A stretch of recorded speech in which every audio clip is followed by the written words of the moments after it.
last year. We have been able to provide them with furniture now, and everything is going on well. That is the reset agenda. Mr. Speaker, we have promised Ghanaians that the obnoxious double track in the next 2 years will be abolished. Underline, obnoxious. Now, if you want to know what is happening, Mr. Speaker, you were once a member of the Education Committee and you knew what was going on. You will realize that it did not help in academic quality education at all. And that must be abolished. That one is very, very important because all schools, school calendar must be the same for all of them. You all go to school at the same time and break at the same time. As we are speaking, Mr. Speaker, 1 year group is at home, waiting for another group to go on holiday before they can also go in. That is not the best way to go. And that's why the Minister of Finance and the Minister of Education are promising Ghanaians that in 2 years' time, double track will be out of the scene. Mr. Speaker, it is also interesting to note that this year we have brought on board 70 private senior high schools as part of the free SHS program. And observations or information available shows that it is going on well. And next year, we'll have it expanded. Because once they are on board, we are sure that it's one way to eliminate the double track in our senior high schools. Mr. Speaker, if you also go around our schools, there are so many abandoned and stalled projects in our schools. You go to a few schools, some schools, as many as 5, 6, or 10 projects abandoned at various levels. This government is determined to make sure that those projects that were started in 2016 in preparation for free senior high school, your government came and abandoned them. You abandoned the e-blocks. You abandoned the dormitories. You abandoned the dining hall projects. All of them, you abandoned them. But I can assure you that work is being done to make sure that these projects are completed and will be able to eliminate the double track in the next 2 years. Mr. Speaker, the previous government only renamed universities in this country. The immediate past, let me put it that way, just renamed universities in this country. They failed to add new ones. Now, we are going to make sure in this budget that a number of universities are going to be established this year. Mr. Speaker, in 2016, a loan agreement was signed and money made available for the establishment of a campus of the University of Environmental and Development Studies at Donkokro. Your government, the past government, diverted that loan from Donkokro to Bunsu, denying the good people of Donkokro that opportunity. But I can assure you, per this budget, the University of Engineering and Agricultural Science at Bunsu will have a campus at Bunsu, at Donkokro, Kenyase, and Achirenswa. So that is number one university. The next one will be 2 technical universities. Now, you have 2 new technical universities at Jasikan and Techiman. It is our policy that every region should have at least one public university. And you created the regions, you failed to provide them with those facilities. We can assure you that next year onwards, we are going to provide these regions with technical universities, as well as public universities in Kintampo and Dabai. What again do you think we should be able to do in education as far as this is concerned?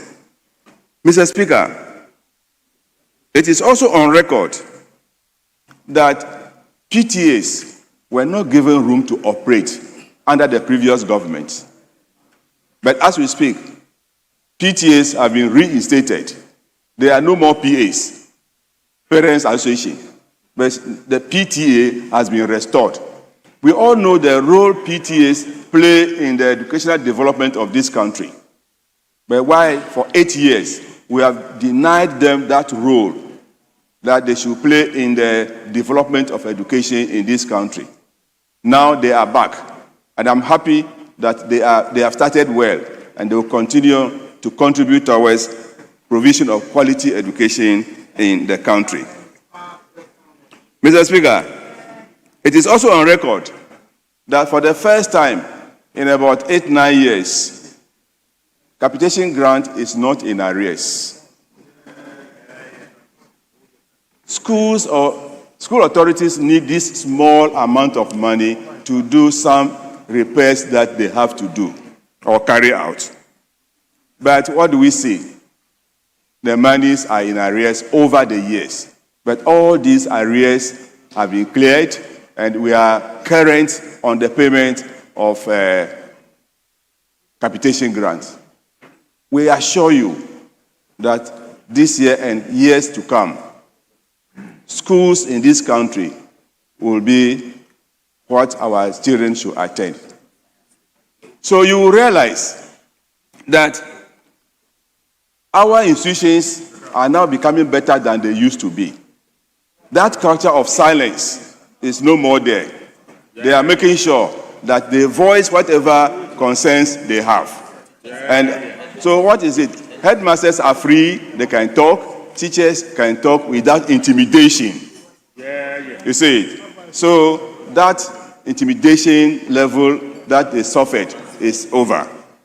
Mr. Speaker, you also know that we promised automatic recruitment of teachers.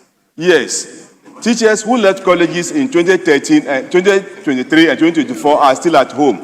But we can assure you that the Minister of Finance will grant clearance and these teachers will be recruited. You cannot train the teachers and make them remain at home while the classrooms are empty. But take it from us that things will be better than we had come to meet it.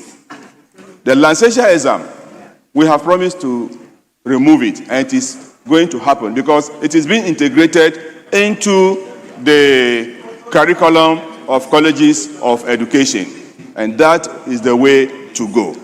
Mr. Speaker, before I sit down, I want to thank the Minister for Roads. That's right. On the big push. In 2021, 2022, we had Year for Roads. The whole Denu Road was there, but nothing happened. But as we speak now, contractors are busy working on the road. So, Honorable Minister, congratulations to you and His Excellency, the President of the Republic of Ghana. On that note, Mr. Speaker, I thank you very much for the opportunity.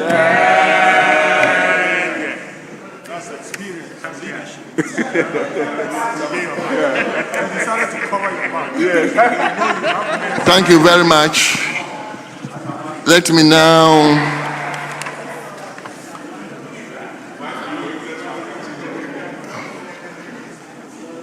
now turn to the minority. Honorable John Darko will take your bite.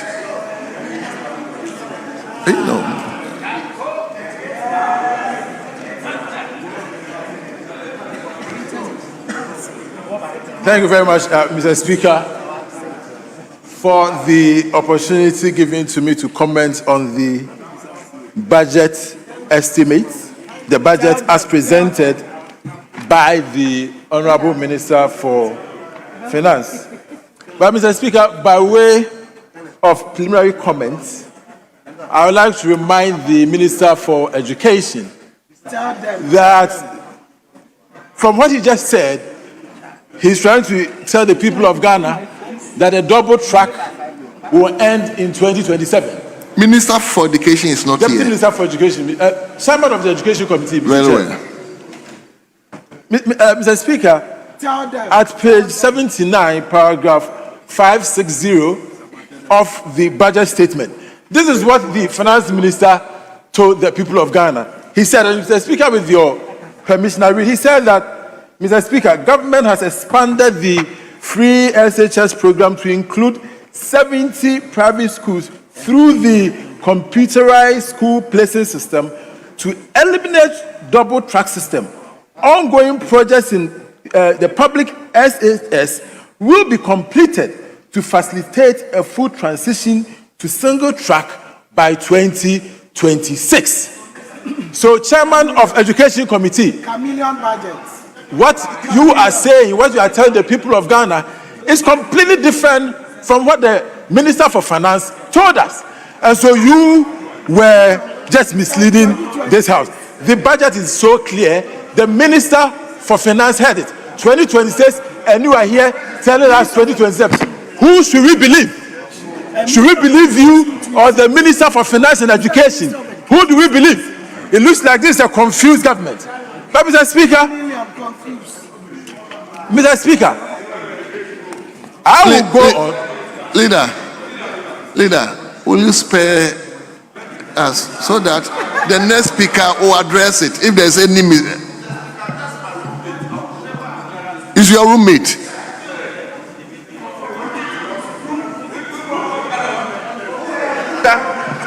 We said one room for 4 years. I wouldn't have done this to him, but Mr. Speaker, yes, roommates. In the university, you share rooms. Mr. Speaker, in pursuance to Order 1221C, the chairman for education was very clear. He said next year. Mr. Speaker, we are speaking in 2025. Next year is 2026. So he was very clear. There's no ambiguity. So the honorable member shouldn't place any ambiguity on what the chairman of Education Committee said by way of commentary. Very clear, Mr. Speaker. So there's no ambiguity there. Stay on course. Well. No, he said 2026. That's what he said. Honorable members, please indulge me. I am not going to entertain this kind of interruptions. If you think what a member is saying is not right, just jot it down. Once you get your opportunity, you address it, please. Let's so that we can get the flow of the comments. Please, let's do it that way. Yes. Mr. Speaker, you shouldn't have given the majority chief whip the opportunity then. Now that you have opened that box, if they are also they are arguing that we also think that it is in breach of our orders, you need to listen to us. Yesterday, Mr. Speaker himself and the first deputy speaker, they allow if you have to come under other order 123 or 122 in terms of any rule. So, Mr. Speaker, if you make the statement that you will not allow, they will mislead the House. Honorable members. So, Mr. Speaker, we should be allowed in instances that we think that somebody is misleading the House or on a point of order, we can interrupt the debate. Because that is exactly what he did. That is what he did. So we should be given an opportunity to Honorable members, today I am presiding, and this is the way I want to go. Please indulge me. I will not entertain any interruptions so that we can flow and we can get this job done early enough. If you could go back, yesterday we spent a lot of time because of these interjections. So I'm not going to entertain that, please. Yes, Honorable John Darko, let's hear you. Thank you, Mr. Speaker. I hope I get my time back. So, yes, Mr. Speaker, just to make that point again, last week, the Minister for Education was very emphatic about these 2 years. And so, I'm surprised that the chair of the Education Committee will come here to contradict the minister. And even in the budget, the Minister for Finance is very clear that this is going to start next year. So we want to see the consistency from the side of the government. At this point, it looks to me that there is no consistency. But, Mr. Speaker, I would like to move to the energy sector and deal with some of the issues raised in the budget.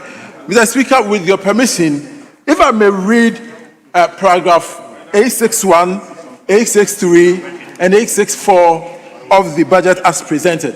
Mr. Speaker, the Minister for Finance made some startling revelations in my view. He stated, and Mr. Speaker, with your permission, if I may read, he said that in line with Section 27 of the PRMA, the Investment Advisory Committee on Investment Policy and Management of the Ghana Petroleum Funds. Mr. Speaker, as a people, we really need to understand when we say petroleum funds, Ghana Petroleum Funds, it includes the Ghana Heritage Funds and then the Ghana Stabilization Funds. Now, the Minister for Finance is saying that he's been advised to move this Ghana Petroleum Funds into another investment. Mr. Speaker, at paragraph 863, this is what he had to say. He says, under the current legal framework, investment from the Ghana Petroleum Funds are restricted to low-risk foreign-denominated securities issued by entities outside Ghana, such as the World Bank, IMF, and other top-rated sovereigns. That is the case, to protect the wealth of this nation, the savings of this country. But he goes on to say, in paragraph 864, that unfortunately, according to the Minister for Finance, this approach has yielded very little returns.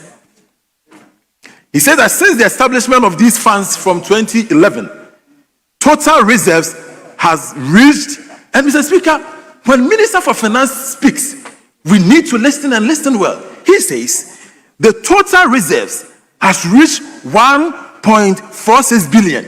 Yet, the only interest we have, that has accrued to us is 1.94 million, an average return of 1% per year.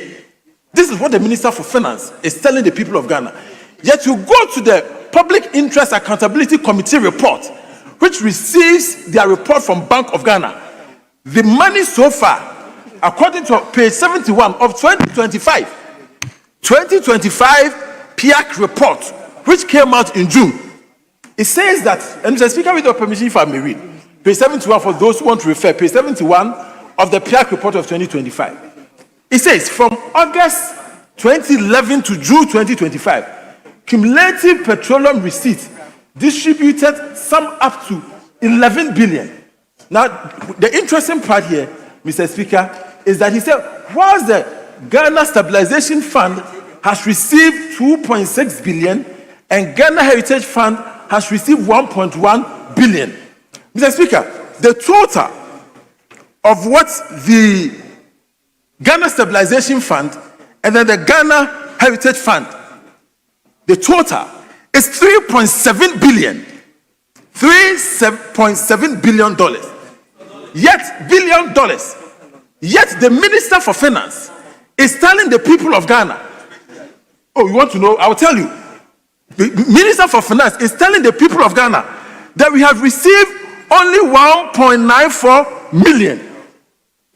And then it goes on to say that the interest that the country has received from this 1.4 billion is actually 194 million. And Mr. for Finance is speaking in November 2025. Mr. Speaker, the interest he's talking about, the 1.9 billion he's talking, 1.9 million he's talking about as interest from the investment is here in the 2024 report. The Minister for Finance is telling us the interest will go from our petroleum fund. He's quoting 2024 documents when we're in 2025. So I'm asking myself, what kind of data are they feeding the people of Ghana? Whose interest do they serve? Mr. Speaker, I want to go to page 78 of PIAC 2024 report. It's here. It says that Ghana Petroleum Fund's net profit since November stands at the profit, so that's the interest, stands at 194 million. 2024 PIAC report. That is what the Minister for Finance is telling us in 2025 November, when there is a new PIAC report 2025. Minister for Finance doesn't even know. But you know what, Mr. Speaker? I know why. I know why the Minister for Finance will want the people of Ghana to believe that our petroleum funds has received only 1 billion when it's 3 billion. I know why the Minister for Finance is telling us that the only interest we have is 194 million. Mr. Speaker, on the 12th of November, they brought a memorandum to this house. Minister for Finance brought a memorandum to this house to tell the people of Ghana that we should stop invest in the safe bonds. They now want to take our billions at 3.6 billion, which they have reported as 1.6 billion. They want to invest it, according to them, into some energy sector development in this country. Mr. Speaker, what this will do is that it will deny the people of Ghana what they will get, the future generation. It will deny them their interest. Mr. Speaker, under the section 20 of the PRMA, it talks about the fact that at the end of the petroleum, at the end of the whole petroleum business, when our oil reserves have depleted, the Ghana Heritage Fund, the Ghana Stabilization Fund will come together to form the Ghana Wealth Fund. But you know what the Minister for Finance is trying to do? He's trying to take the Ghana Wealth Fund to spend now. This is what the Minister for Finance is trying to do. Mr. Speaker, this budget, if you look at it from this angle, violates all the principles of sustainable development. Mr. Speaker, sustainable development is development that meets the needs of the current generation without compromising the ability of the future generation to meet their own needs. What this budget does is to deprive the future generation of their needs. Mr. Speaker, when we look at the budget, you will see that the Minister for Finance is not serving the interests of the people of Ghana. He's not serving the interests of the future generation. This budget is let's eat now and forget the future generation. Is that what the people of Ghana voted for you for? You were supposed to protect the interests of everybody, including the future generation. Yes. This budget lacks the sustainable development principle which you have all signed on to. It has no basis, and Mr. Speaker, we need to question them. The CSOs need to take this up. Why is it that the Ghana Stabilization Fund and Ghana's Heritage Fund is being plundered? By this budget, the Minister for Finance is saying that he wants to take the money and spend now. And look, it is here. On the 12th of November, they brought this memorandum to Parliament. It's here, you all have it. Go into your letterbox, it's there. They want to change it so that they can spend the money now. The people of Ghana reject that, and this should not be accepted. Mr. Speaker, again, if you look at the budget, this is a budget that has no interest in protecting the environment of this country. This budget has no way of protecting the people of Ghana. Mr. Speaker, when you look at the budget, yes, you can see that at paragraph 1175, the Minister for Finance has made some budgetary allocation of 400 million Ghana cedis to the waste management sector. 400 million Ghana cedis. Maybe we can say that, hey, Mr. President, we thank you for giving us 400 million cedis for waste management treatment. But because he in his voice will say, Mr. President, there was a Kwame,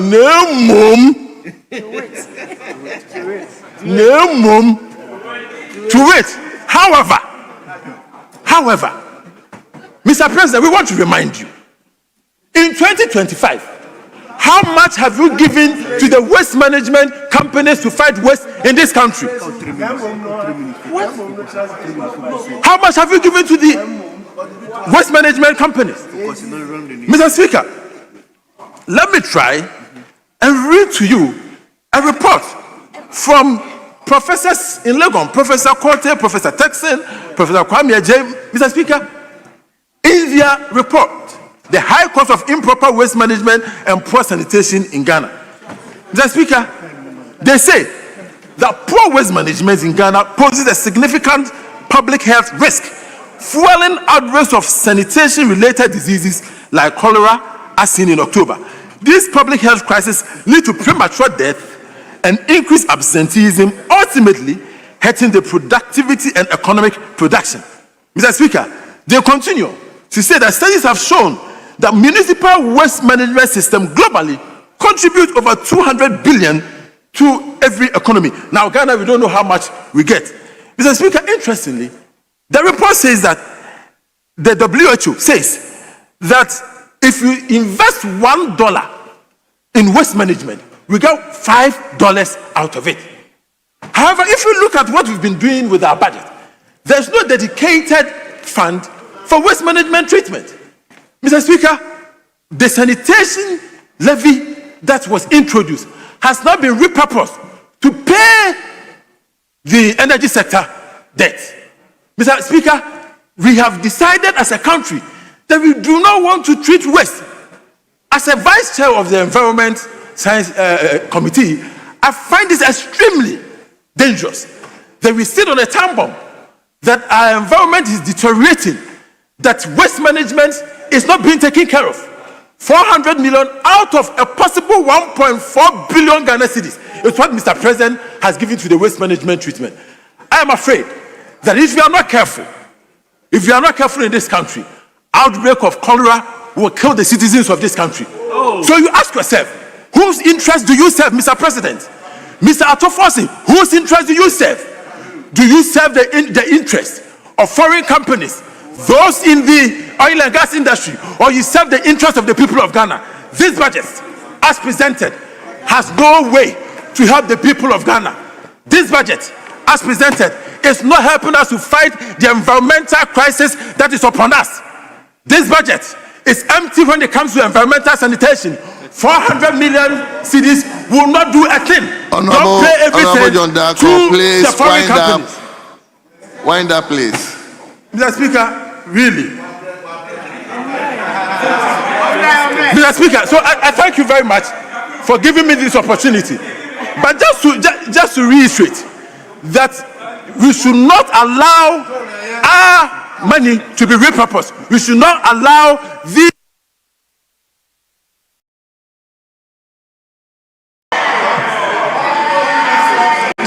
Thank you very much. Thank you very much. Honorable members, before we take the second round, kindly indulge me to acknowledge our guests at the public gallery. We have Katoma Legacy Academy. Katoma Legacy Academy. They are being led by Mr. George Marcus Ashiama, who is the head teacher, and the school is located in the Amasamai constituency. Amasamai constituency. I hope the member is here. Do you have the member here? Very well. The second school is Blessed Adventist Academy. Blessed Adventist Academy. They are being led by Rosemary Deju, who is the NCCE National Commission for Civic Education. And the school is located in the Pong Katamanso constituency. Pong Katamanso constituency. I hope we have the member here. We also don't have a member here. The third group is Nganomans KKMAGHS Civic Education Club.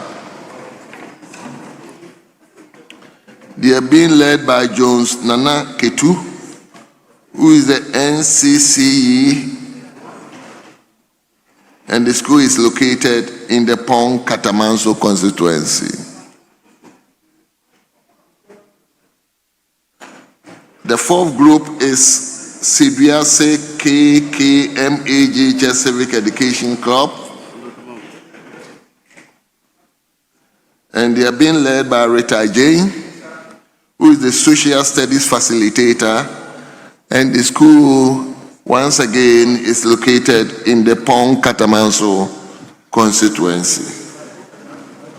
The last group is South Dai Women's Group.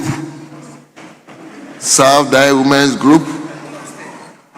And they are being led by Patience Melody Salu, who is the group leader. And the school is located at South Dai constituency. I could see that the member is cheering the group up.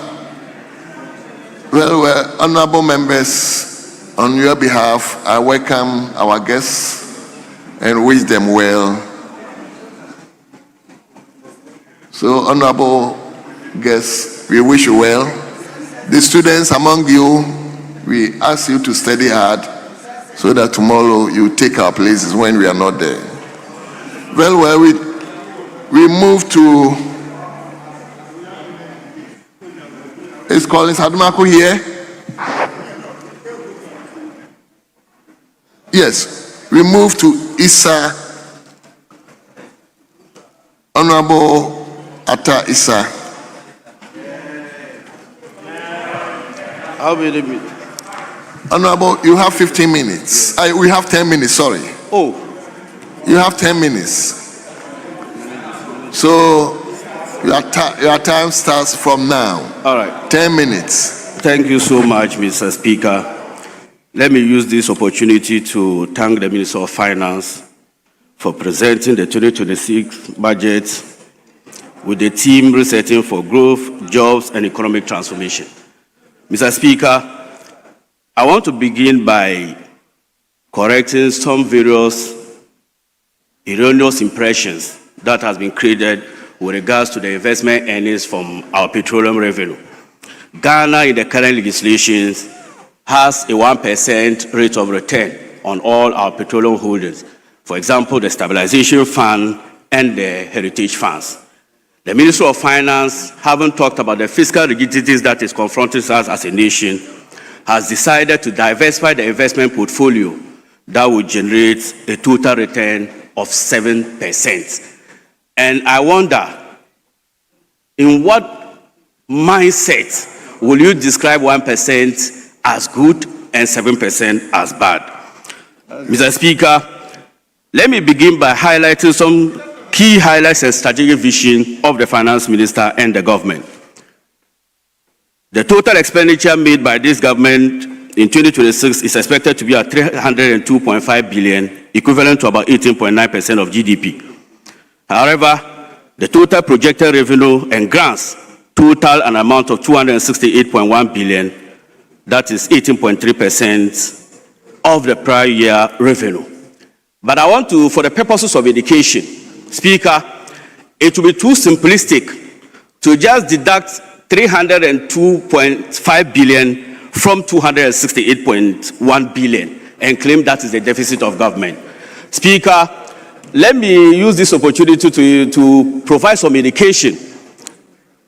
Every expenditure framework under any economic circumstance, we prepare short to medium term expenditure frameworks. So the 302.5 billion does not only indicate expenditure for the year 2026, it includes multi-year commitments in the budget.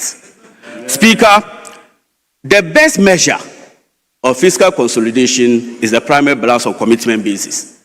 This is because the primary balance of commitment basis isolates the independent variable called the interest payments. That is what the government doesn't have control over. Dr. Atuforsen has achieved 1.6% primary deficit on commitment basis. This means that government is spending within our means, and that is what we didn't see under the 8-year rule of Nana Akufo-Addo. Yeah. Speaker, the budget aligns with Ghana's commitment under the IMF program, balancing stabilization with productive investment. That is the goal of this budget. Speaker, let me now go to the macroeconomic stability and other micro factors. Speaker, the 2026 budget builds on macro stabilization gains made in 2025, strengthening fiscal discipline, restrain borrowing, and improve debt dynamics. Speaker, as a result of our prudent management of the Ghanaian economy, where you saw that local treasury bill issues have gone down from 28.9% to about 10.7%. This has made domestic interest debt servicing to decline. For instance, if you look at the interest payment projections, they are more manageable and within means. And the Finance Ministry has projected interest payment at 57.7%. Speaker, if you look at our inflation, people want us to believe that today we should not celebrate inflation of 8%. What it does is that it guarantees confidence in the Ghanaian economy. 2, it allows for people to make proper planning. And 3, it does not erode the savings of the ordinary Ghanaian. That is a micro factor that I want my brothers to know. Speaker, in 2026, the Finance Ministry projects inflation to still be within the 6 to 10% inflation band. Mr. Speaker, let me now come to the growth projections. In March, when I was contributing to the debate, I made it clear that it is not the absolute growth that we are worried about. It's the source of the growth or the drivers of growth. This current growth of 4.8% that is expected at the end of the year is largely driven by manufacturing, industry, and agriculture. Speaker, the budget prioritizes productivity, investment in agriculture, especially the value chain, infrastructure, the roads, the big push projects, energy, local enterprises. Reforms in the tax systems are intended to make business and environment more competitive, reducing compliance burden for small, medium scale, and incentivize industrialization. Speaker, it is important for me to now turn my attention to the external sector performance. As a result of the exchange rate stability, and please, I heard the last time Honorable Kabiru make the assertion that the NDC cannot point to one single thing that led to the debt reduction. You don't need to point to anything. When in doubt, observe the exchange rate. The famous quote by His Excellency Dr. Mahmoud Bawumia. As a result of the management of the exchange rate, the public debt component, that is external and dollar rated, when the cedi is stabilized and reduced, it means that the foreign component will naturally fall. And that is what accounts for moving the debt from 726 billion to about 630 billion. And let me make this statement, Mr. Speaker. President Akufo-Addo, since 1950s up to date, before President Akufo-Addo, we have had 13 presidents. 13 presidents. They borrowed a total amount of 122 billion Ghana cedis. President Akufo-Addo moving from 122 billion to about 726 billion. 6 times more than all the presidents combined, Mr. Speaker. Mr. Speaker, if you look at the credit ratings, Fitch upgraded Ghana long-term foreign currency issuer default rating from restricted default to B- with a stable outlook, citing progress of external debt restructuring, macroeconomic stability, and credit policy risks. S&P also upgraded Ghana ratings to B- with a stable outlook, pointing to improved external balances and stronger policy credibility.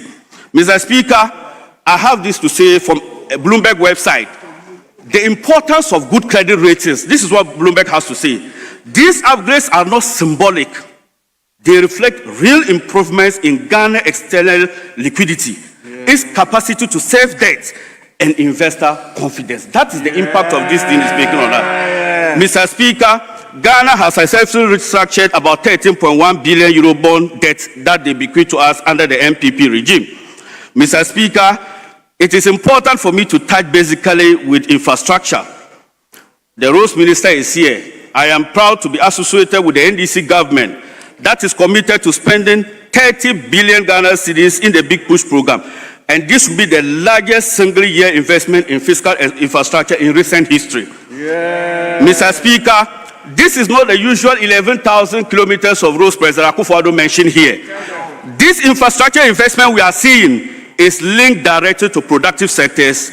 These roads will support agriculture enclave development, regional integration, and trade routes. Mr. Speaker, the agriculture sector, which is the major driver of employment and food security in our country, is expected to be transformed, and the pillar is indicated in the budget, where we allocate 245 million Ghana cedis to food security and agro-industrial programs. Speaker, about 828 million Ghana cedis for industrial enclave roads, about 1,000 kilometers of roads is expected to improve agriculture. Speaker, 690 million Ghana cedis to operationalize the farm service centers, which we are proud to initiate and start next year by commissioning the first 50 phase of the farm mechanization centers. Mr. Speaker, 6.9 billion Ghana cedis, and this is where my interest is.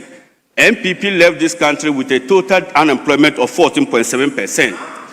Currently, if you look at the quarterly outbreak from GSS, it is expected that about 5% reduction in poverty. That is the incident of poverty these programs are doing for our nation. Mr. Speaker, this budget doesn't seek to consolidate on only business and investment destinations.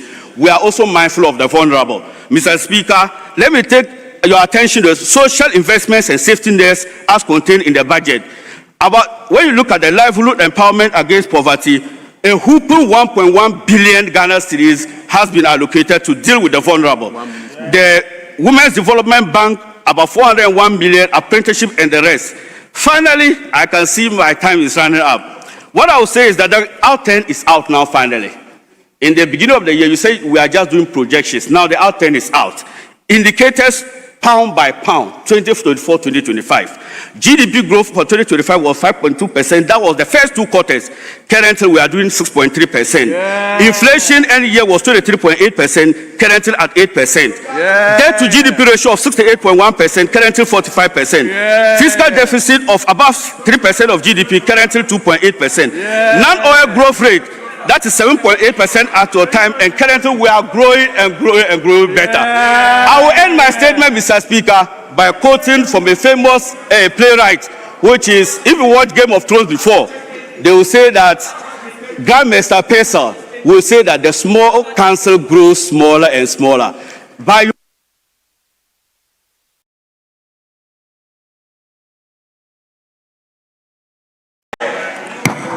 Honorable members, Honorable Kabilo, you are the available leader.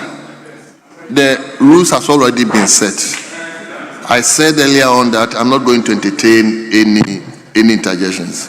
If the figures he was sending out, you think it's not right, just dot it down so that once you or anybody from the side is speaking, we can, so that we can flow and get enough time for other things.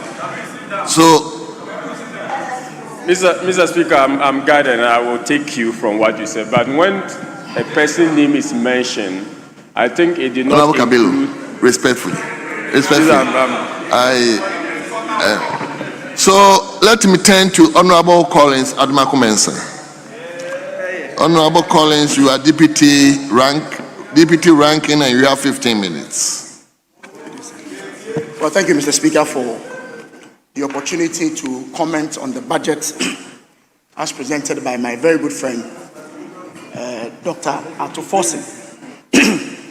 Mr. Speaker, let me say that I stand here very, very proud as a member of this particular caucus, the mighty minority. Mr. Speaker, for the past 1 week, we've all had the opportunity to debate this budget. And any objective observer would say that the clarity of thought, the depth of the knowledge, the research, the deepness of the research has been displayed by the minority side. And Mr. Speaker, there's one particular theme that runs through all the debates from our side. Mr. Speaker, honesty. Members from our side have been extremely honest with the facts. Mr. Speaker, members from our side are even candid enough, Mr. Speaker, to acknowledge some good things in this budget. Unfortunately, Mr. Speaker, I do not see say from our members, from our colleagues from the other side. All the debates that we've listened to from the majority side, none of them acknowledge the efforts by the Nana Addo Akufo-Addo government. All of them. They fail to acknowledge any good thing that occurred in our government. Mr. Speaker, a few months ago, we were told that 1,357 containers have vanished from the ports. The issue, Mr. Speaker, was debated in this house. And I recall the majority leader. He says, oh, heads must roll. How can containers develop wings? They've all moved away. I remember the minority leader advising them that they should take this as an opportunity to embark on major reforms within the energy sector. Mr. Speaker, thankfully, the energy minister listened to good advice. Today, after months of prayers and fasting, the containers have suddenly developed new wings. And Mr. Speaker, they have flown back into the same port. The same port. That is what I'm talking about, honestly, Mr. Speaker. I hear the finance minister with a very smiley face, talked about increment in revenue in ECG's operations. Mr. Speaker, that is true. Some increment has occurred. What he failed to say, Mr. Speaker, is that that increment is not because of the 10 months operations of ECG. Yes. What he failed to tell you, Mr. Speaker, that within the past 3 years, before the NDC came into power, the reliability improvement project that was begun by the Nana Addo Dankwa Akufo-Addo government saw to the Bibiani substation constructed. Yes. The Dabuasi substation constructed. Yes. The Awasu substation constructed. Yes. The Sewa substation constructed. Yes. The Tafu BSP reconstruction done. Yes. The Takradi port switching substation constructed. Yes. The Obuasi BSP substation constructed. Yes. And Mr. Speaker, the Kwando substation upgraded. These are programs that were embarked by the previous government that are yielding results today. Mr. Speaker, the minister failed to acknowledge that the system automation project that sought the construction of the SCADA system and the VITT centers in Accra, Tema, and Takwa were all completed under the Nana Addo Dankwa Akufo-Addo government. Yeah. Mr. Speaker, the technical loss reduction program that was embarked by the Nana Addo Dankwa Akufo-Addo government that led to 1,858 LV network extensions completed, 1,345 system improvement project completed, yes, and 1,347 upgrading of distribution transformers completed. Yes. All these things were done under Nana Addo Dankwa Akufo-Addo government, which is what has led to some of the improvements we are seeing in the energy sector. Honesty, Mr. Speaker. Mr. Speaker, they failed to acknowledge that the commercial improvement project that led to the ECG power app improvement, Haptel, my brother talked about it a few months ago. And Mr. Speaker, interestingly, that led to 1,078,181 smart prepaid meters installed by the end of 2024. Yes. Mr. Speaker, there is nothing wrong in acknowledging the efforts by your previous administration that is leading to some improvement in revenues. But Mr. Speaker, I dare ask, is this 90 million revenue even the correct figure? Because the audited financials of ECG is there for everybody to see. In fact, the 1 billion figure that my minister talked about was achieved as far back as 2024. Yes. In fact, the total revenue of ECG at a close 2024 stood at 19.3 billion. Mr. Speaker, a simple calculation will tell you that the average on a monthly basis was about 1.8 billion. So this is not the first time ECG is recording revenues in the billions. Mr. Speaker, if you increase tariffs close to 18%, what do you expect? What you expect is revenue increase. What you expect is revenue increase. If you burden the Ghanaian people with a lot more tariffs, you should expect some revenue increment. But Mr. Speaker, I want to take you to paragraph 505. And it states, the ministry is implementing a national street lightening program to enhance safety and visibility. Over 1,900 solar street lights have been installed in Ashanti region, with an additional 10,000 smart units to be procured in 2026. And Mr. Speaker, when I saw this, I was a little bit alarmed because the members of the Energy Committee were informed of this particular program On the 10th of November, and Mr. Speaker, I'm prepared to tender this in as evidence. This is a letter from the Ministry of Energy and Green Transition, dated 10th November 2025. The budget was read on the 14th of November 2025. Now, this particular letter on the 10th was written and addressed to all regional ministers. And Mr. Speaker, the heading I put, rehabilitation or installation of street lighting systems in regional capitals. And Mr. Speaker, it's very instructive to note, paragraph 3. It says, as part of the project implementation arrangement, the ministry will officially launch and hand over the project site to the contractor on Wednesday, November 12th. Very instructive. The letter is dated 10th November, informing regional ministers that this particular program will be launched on the 12th. Then the finance minister comes to this house and tells us that within 2 days, 1,900 street lights have been installed. Mr. Speaker, I have the official letter. In fact, this letter was informing the regional ministers of the various contractors on the 10th. And telling the regional ministers that the program that the minister talked about on the 14th will be launched on the 12th.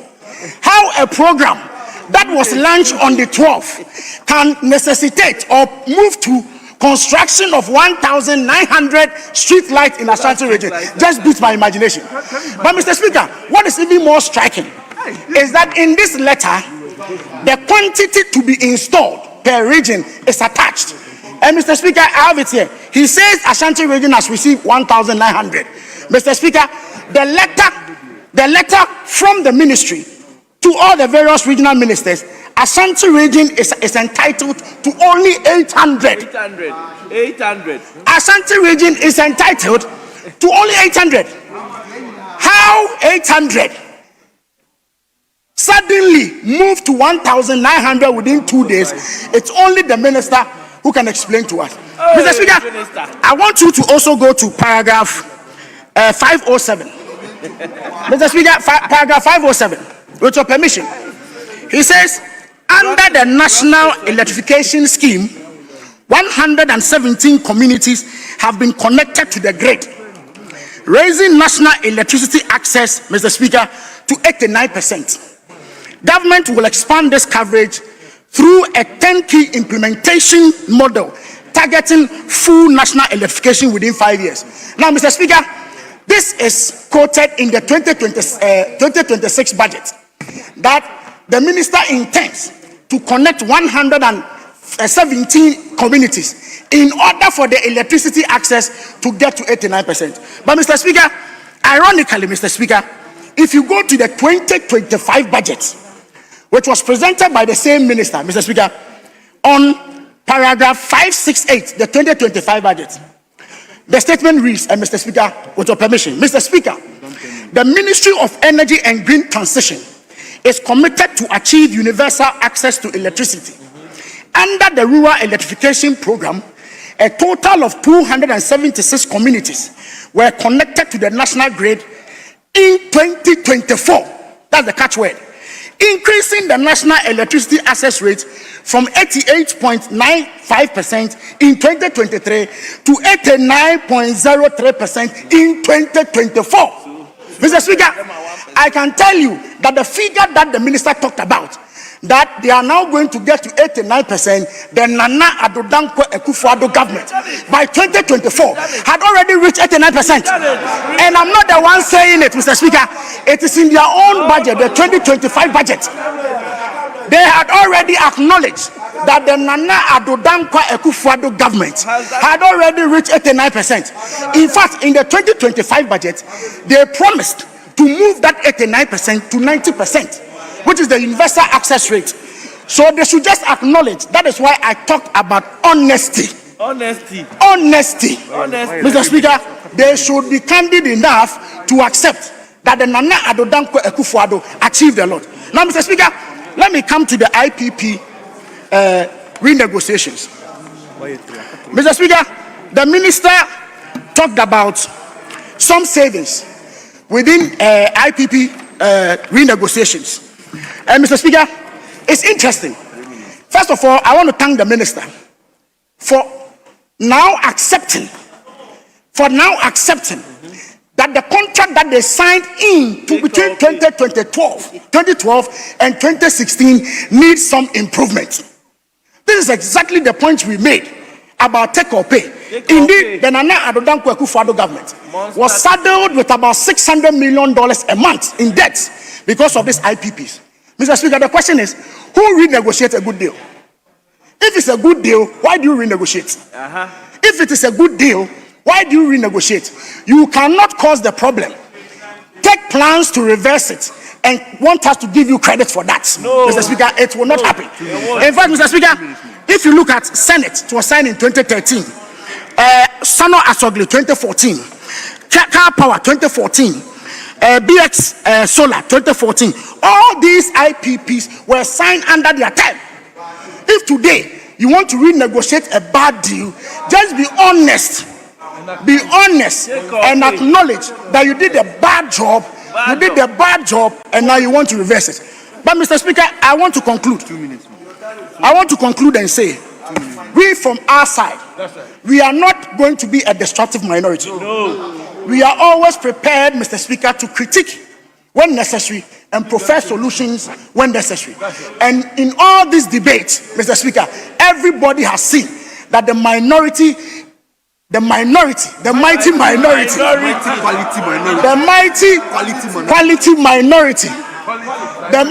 quality minority. Our job is to see this journey as a Ghana journey and not an NDC or an MPP journey. Thank you, Mr. Speaker, for the opportunity.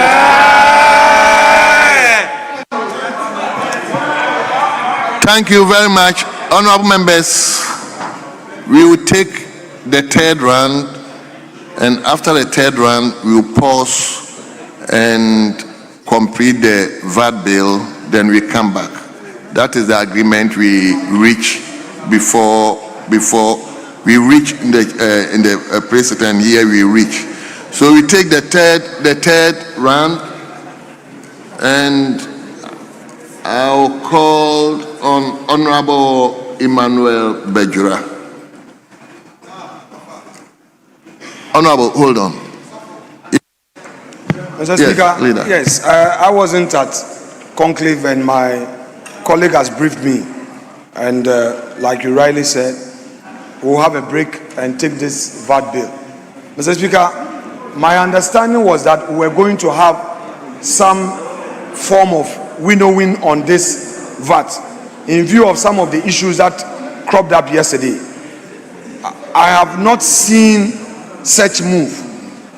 I don't want us to get there for matters to be raised as if one is obstructing or trying to delay.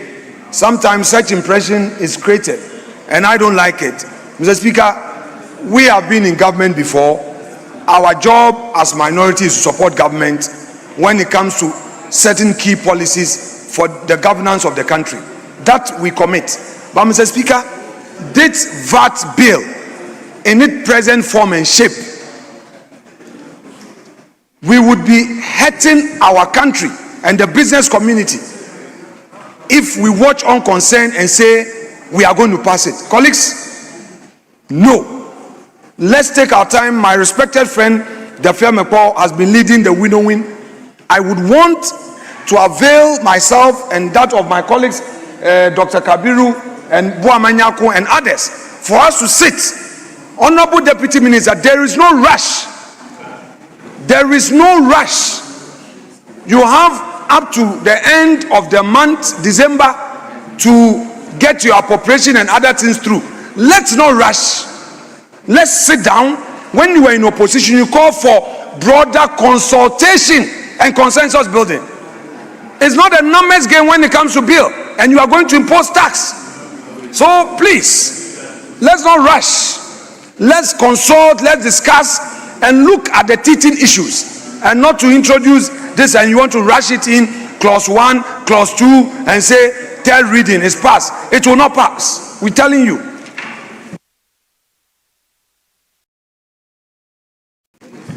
Speaker. Yes. Let me listen to the minister. Thank you, Mr. Speaker. Mr. Speaker, I appreciate the concern of the minority leader, except to let him appreciate the fact that we have consulted widely. In fact, when the minister came up with the decision to amend the VAT Act and to actually bring an entirely new act, we started by consulting stakeholders. We have done a very wide range of consultation. We brought it to the House, it was referred to the committee, we have dealt with it in the committee. There was one issue that he raised yesterday, and we thought that we brought finality to it. We are open to other discussions if the minority wants some clearance on some of the issues, but the impression should not be created that we are doing this without consultation and that we are rushing anybody through. We have done thorough work, have engaged a lot of stakeholders, even outside the parliament. And so that impression should not be created at all. Thank you, Mr. Speaker. Speaker, with respect, yesterday, when the matter was tabled, let me explain something to my respected colleague from Isojaman. Mr. Speaker, the Minister of Finance mentioned this in his budget statement. And soon thereafter, papers were laid, referral made to the Finance Committee. The Finance Committee's report, when it was ready, the ranking on Finance Committee did not even see it. The deputy did not see it. Members on the minority side of the Finance Committee did not even see it. 3, the motion was introduced under certificate of urgency. So where is the consultation? Now, in the past, leaders would have the opportunity to peruse such policies, discuss it. Honorable Ampim, you say you have consulted and held discussions. I am right here. Tell me in the face whether this bill, I ever saw it, or even before you laid it, you gave copies to leadership. I'm here. Tell me in the face for Hansa to record that I am doing mischief. You cannot be introducing bills, policies under certificate of urgency and expect that we support you. However, if you think you have 189, you want to use your 189, so be it.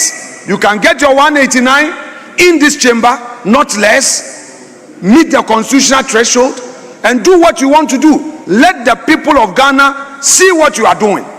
You are imposing new taxes on the people of Ghana under certificate of urgency, like you did in the 1 Ghana cedi per litre, the 18% on electricity tariff, and you expect us to be quiet. We will not be quiet. We will not be quiet. Our voices will be heard. This is not what you promised the people of Ghana. You promised them that you are not going to impose taxes on them. Live by that promise of principle, not convenience. Thank you. So we'll take the third. Honorable Chief Whip, is it the same thing? We are going to go there. So you let's finish the last batch of. No, Mr. Speaker, these are very serious matters. You know something? Mr. Speaker, we will come here. Mr. Speaker, just hear me. Mr. Speaker, I came to meet the minority leader in this chamber. He's senior to me, and he's senior to me in leadership. He knows that at this time of the year, there are a lot of engagements that take place. It's not everything that we bring to the floor. And so I respect the views and the concerns that he's expressing. But with all due respect to him, he shouldn't threaten us. He should not. He shouldn't say that it won't pass. He shouldn't say those things. We want to hear him and hear his concerns and factor them into the consideration of the bill. But to say that it will not pass shouldn't threaten us. So you should allow us to engage. The winnowing It's now one of the committees that will consider the matter. So I am looking for the opportunity that later today we can engage at winnowing and deal with the matters. So we want to make progress. He just went to do his press conference. We haven't responded to his press conference. We are minded to do business on the floor. So it should allow us to make progress. We take one more commentators on either side, and then we can deal with the instruments before us. Mr. Speaker, the avant-garde of government business. When did he become a diplomat? I don't want diplomacy from you. You are in charge of pound for pound. Do pound for pound. Why are you being a diplomat? And you are talking about my press conference. When a judge is trying to forcefully remove Honorable Nyinda, Pandai MP is here. A judge is trying to remove him. Very well. And we want the nation to know. If you say you would engage on this matter, Ampim will come and sit here. You say you've engaged other people. This is a house of parliament. Even your own backbench, you have failed to engage them. Look at the empty seats. Look at the empty seat behind you, and you come and sit here, and then you say we should pass it. Well, I'm not threatening you. I'm not threatening you. I can't do that. I'm only promising you that we will not be part. If you have your 138, you can do it. Well, but it's good you are a diplomat. You are in government. We are in opposition. So, opposition, we do our thing. You are in government. You should be a diplomat. Mr. Speaker, the man has conceded. We don't need to fight him again. But Ampim should know that you are not doing any VAT bill today. You are not doing it. You should know. Carry your backbench along. Carry them. Carry parliament along. Empty seat behind you. Oh, really? Trade Minister, have you had your releases for 2025? Yes, let me invite Honorable Emmanuel Bedra. Mr. Speaker, with the greatest of respect, my name has been mentioned. Mr. Speaker, I have been taken care of by the Finance Minister. I have received my releases and I'm working well, and the Ministry of Trade, Agribusiness is doing perfectly well. I have enough money to do my work. Thank you very much. Mr. Speaker, my colleague is a very, very senior counsel. She has spent many years at the bar. Her distinguished service is not in doubt. Direct question: have you received full releases as contained in the 2025 budget? Have you? That doesn't mean that you have enough money. Doesn't mean they have released your money. Do you have your releases? Honorable Minister, you have to address the chair. I haven't asked you any question. Yes, Honorable Emmanuel Bedra, let's hear you. You have 15 minutes. Thank you, Mr. Speaker. Mr. Speaker, let me also add my voice to the budget statement and to commend the Ministry of Finance for bringing a budget that will reset this economy and bring jobs as well as develop economic transformation. Mr. Speaker, I've been in this house for the past 17 years. This is the first time I've seen a budget that has been customized. Every member of this house has a budget that is own name embossed on it. For the newcomers, you haven't seen anything yet. This alone tells you that we are resetting and that there is economic transformation in this country, including your own budget. Mr. Speaker, let me correct an impression that was created yesterday. And with your indulgence, I want to state that when the minority leader was speaking yesterday, he made an emphatic statement that since 2018, the previous administration has not increased tariff. And that he said that this current administration has increased tariff to the tune of 18%. That was on record yesterday. Mr. Speaker, I want to correct it. Mr. Speaker, from the PURC website, in 2019, during the multi-year tariff review, an 11.17 increase of tariff for electricity was approved. Fourth quarter of 2019, 5.9 was approved. 2023, 27.15 was approved. First quarter of 2023, another 29.96 was approved. Then, Mr. Speaker, the second quarter of 2023, 18.36% was approved. Third quarter 2023, 4.22 was approved. Fourth quarter 2023, 1.52% was approved. Mr. Speaker, in addition to that, 2024, 1.4 was approved. Second quarter in 2024, 3.89 was approved. Third quarter 2024, 3.02 was approved. Mr. Speaker, if you add all this up, it comes up to 120.83% of electricity tariff that was increased from 2019 to 2024. This cannot be factual. Honorable members, I think when we laid the ground rules, minority leader was not here. He just came in and he's been up throughout.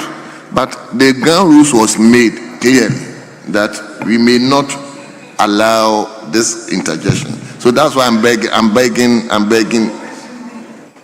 Speaker, with respect, ordinarily, if he is rebutting a matter in the public space, that's his right. But Mr. Speaker, he mentioned me specifically and said I had said something. Mr. Speaker, with due deference to Honorable Budgetary, yesterday, my contention was to the effect that in 2018, government through PURC announced tariff reduction. That was an ipso facto submission I made. 2018, and if you check on their website, you'll find it. And in fact, it is contained in the submissions of the minority to the PURC in the recent engagement we had. We quoted it. 2018, Government of Ghana reduced electricity tariffs ranging from 18 to 30%. That is what I said. I never said anything about 2019, 2020 and all. So if you have your facts on 2019, you can state it, but don't say I misled the country, because I stated what is on public record by PURC. If you want to quote something else to dispute that one, then you can go ahead. But I beg of you, with the greatest deference, don't misquote me. Thank you, Honorable. Yes. Mr. Speaker, the record is there for everybody to listen to. And for me, I want to put on record that from 2019 to 2024, the previous administration has increased tariff 123%. Mr. Speaker, having laid that foundation, I want to state that this current government has done extremely well when it comes to the power sector as well as the petroleum sector. The power sector, Mr. Speaker, we all know, was bedeviled with debts to the tune of, Mr. Speaker, $1.4 billion US dollars. $1.4 billion US dollars, without knowing how this monies will be paid. The current administration, Mr. Speaker, through the leadership of the minister, has, Mr. Speaker, paid the tune of $300 million US dollars and has negotiated that 2026 another $345 million US dollars will be paid. If you don't have an administration, a management of economy that thinks outside the box, you will not be able to pay for debts that you have accrued. Mr. Speaker, this clearly tells you that the current administration is doing better and far better than any other government. Mr. Speaker, having said that, we all know that power is the engine of growth. Without power, you cannot propel your engine. Without electricity, you cannot expand your economy. Without electricity, you cannot even sleep in your room because you need electricity to propel it. Mr. Speaker, having said that, all the IPPs, my colleague mentioned, he's not here, my colleague mentioned that there was renegotiation. Yes, indeed, if you have a leader who understands economics and negotiation, you will negotiate with your producers. And so the current minister and the ministry has negotiated through a negotiation team led by ASEPA, no other person but ASEPA, a think tank, to renegotiate the debts. And I can tell you that renegotiation will give us not less than 240 million USD as surplus. If we had continued in the lane that we're going, we wouldn't have gotten that money into our economy. And so the minister needs to be applauded for the good work that he's doing, as well as... Mr. Speaker, this did not come easy at all. We all know, and we heard from the Public Accounts Committee, how ECG has a lot of problems when it comes to the collection of revenue. But the prudent management of ECG, as well as the Ministry of Energy and Green Transition, has helped this country. And today, I can tell you on authority that ECG has increased its revenue from, all we know, 900 million to over 1.7 billion Ghana cedis. Mr. Speaker, this is something we call out of the box. But we know our colleagues, when they were there were procurement infractions. There were things that were not supposed to be done, but were done. We all heard all kinds of things at the Public Accounts Committee that ECG did, all because there were no proper supervision of ECG.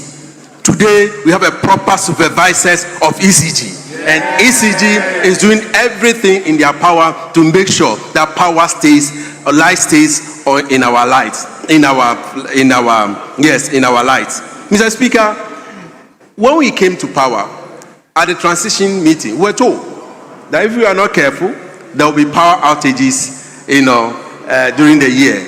Today, there is power that there is stability of power in this country. That is not all.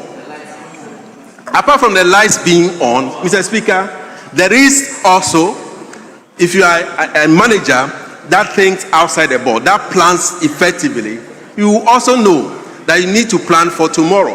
And in this budget, Mr. Speaker, there's going to be a construction of 1,200 megawatts of thermal plant. Yeah. Why? Because even though we have power that is needed, we have power that will be enough for us, we still need to plan ahead. And the planning ahead is start the construction 2026. And this 1,200 megawatts will not be only for the country, but it will also be for export purposes. Yeah. This, Mr. Speaker, resonates with our budget that we are resetting for growth, jobs, and economic transformation. If you want to build a factory in your constituency or your village, as it used to be that we have one village, one dam, one district, one factory, which there was no electricity because there was this or. Now, if you want to build factory in your village, because of the excess power, you can build factory in your village. Yeah. Your village. Mr. Speaker, when we talk about electricity, I want to mention that we have moved, as my colleague has mentioned, that we are moving up to about 90% of coverage in this country. And that in 2026, there will be rural Electricity Acceleration and Urban Intensification Initiative. Mr. Speaker, 2 billion Ghana cedis has been allocated for this phase 1. What will that do? It will expand electricity to every household in this country. Every village will have electricity. Every community will have electricity. There will not be a community in this country after 2026 that will not have electricity powering their homes. Having said that, Mr. Speaker, we all know that our domestic natural gas is expected to reduce our cost generation by 75%. But Mr. Speaker, we saw that this gas, domestic natural gas production that is will be reducing. The Jubilee partners, alongside with our Ghana Gas Company, we just had a meeting with them, and we've been told they have given us full assurance that from next year there will be GPP2. What is GPP2? Ghana Gas Processing Plant 2. How would that do for us? It not only add to propel and engineer our thermal plant, but it will also be good for other industrial purposes. Now, this tells you that if you are a planner, you are an engineer, you are an economist, you must plan ahead. We sat down in this country without planning, without any additional plant. We were using the old plant and it was light off. And people could not add to their industry. But we have come. John Dramani Mahama has come to add to our thermal plant to make sure that we have additional thermal plant, we have additional gas processing plant, we have additional enough power in this country which can be used for export. Mr. Speaker, it is not only the gas processing plant that this administration is thinking of doing. We have also started a feasibility study of mini hydro plant in our rivers. This mini hydros, Mr. Speaker, will also help us in reduction of our prices. Why do we need to reduce the prices of electricity?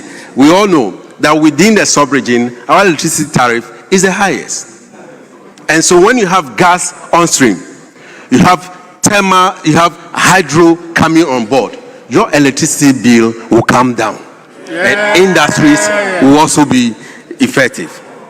Having dwelled with the power sector, Mr. Speaker, let me move to the petroleum sector.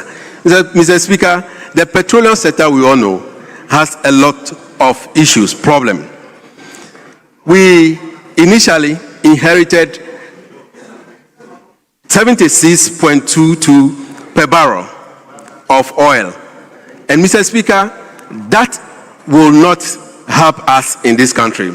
The gas price, Mr. Speaker, now will be $7.53 per MMBTU for the next 7 years. And that, oh Lord, Mr. Speaker, will give us a total revenue of $985 million US. This, Mr. Speaker, if you break it down, we'll have $190 million for a GMPC and its equity financing, $795 million as benchmark revenue, $556 million for our ABF, which will be used for infrastructure project, and then additional $238 million for our Ghana Petroleum funds, stability and other funds. Mr. Speaker, this is the prudent management of our resources, natural resources that God has given to this country. Mr. Speaker, in conclusion, Mr. Speaker, let us know that the policy directives of this government, the direction that John Dramani Mahama and NDC is going, has given investors confidence to come to this country. The Tallow Oil and its partners are prepared to sink in additional $2 billion. If you don't have a prudent manager, you will not have investors coming. For the past 8 years, we do not have investors coming to invest in this economy. They are rather leaving. And Mr. Speaker, I want to announce that this government will continue to do the right thing, will continue to make sure that ECG, through its cash waterfall mechanism,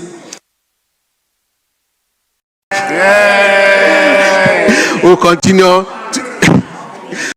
to make sure that we have. Thank you so much.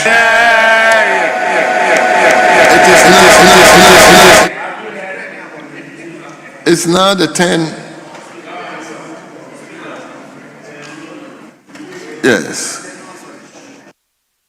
Speaker, yet it's now the 10 for the third commentator from my brothers, but the understanding is that we want to seek your leave to curtail the commentaries for now, so that we go back, we vary the order of business, so we take the VAT and proceed with it at the consideration stage. Yes, Mr. Speaker, because we were left with about 5 or 6 clauses, so we just do that, then you start from this side for the debate.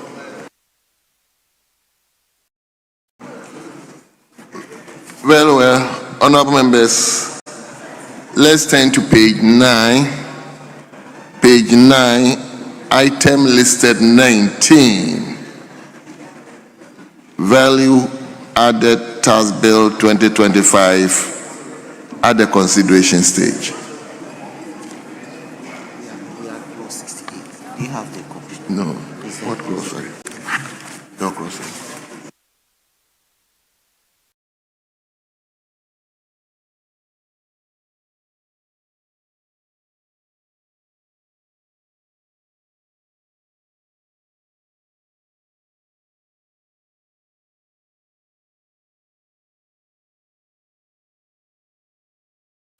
So, honorable members, I understand yesterday we got up to clause 68. 68. Yes, the chairman of the committee. Mr. Speaker. Hold on. Yes. Masha, have you? No, I have mentioned. Okay, let me mention it again. Value added tax bill 2025 at the consideration stage. Yes, I mean, yes. So, honorable members, we will start from clause 68. Clause 68, Chairman. Tax inclusive pricing. Yes, any proposed amendment? Mr. Speaker, there's no advertised amendment. Well. Honorable members, if there's no advertised amendment, then the question is, as many as are in favor that clause 68 stands part of the bill, say aye. Aye. All those against say no. Honorable members, the ayes have it. Clause 68 is directed to stand part of the bill. We turn to clause 69. Declaration of representative. Chairman, is there any advertised amendment? Mr. Speaker, there's no any advertised amendment. Honorable members, clause 69 is before the House. The committee says there is no advertised amendment. I'll put the question, and the question is, as many as are in favor that clause 69 stands part of the bill, say aye. Aye. All those against say no. Honorable members, the ayes have it. Clause 69 stands part of the bill. Clause 70. Person acting in a representative capacity. Yes, Chairman. Mr. Speaker, there is no amendment. Honorable members, from the committee, there is no amendment to clause 70. I'll then put the question, all those in favor that clause 70 stands part of the bill, say aye. Aye. All those against, say no. Honorable members, the ayes have it. Clause 70 stands part of the bill. Clause 71. Regulations. Mr. Speaker, there is no advertised amendment. Honorable members, from the committee, there is no advertised amendment for clause 71.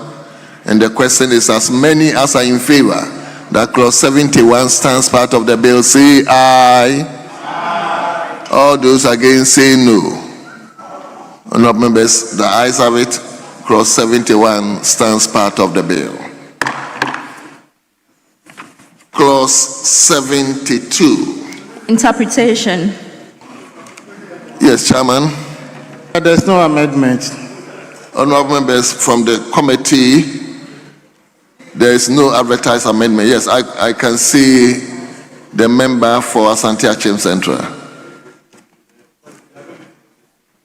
Mr. Speaker, I do not have anything specific, but to lump everything under interpretation, which is a lot, I would have thought that the chairman would go through them one after the other so that we make sure that everything is covered.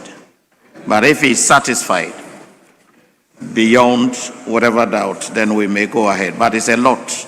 Lumping the interpretation clauses all together, I thought that is...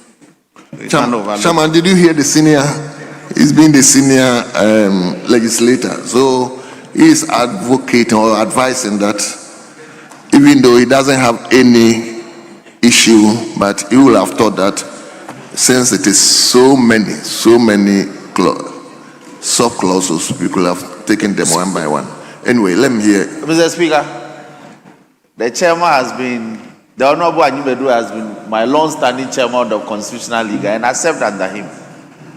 And he knows that the practice is we consider the clauses one after the other. The interpretation clause is one clause, even though it may contain a lot of the terms and the terms of art that we want to define. But it's just one clause.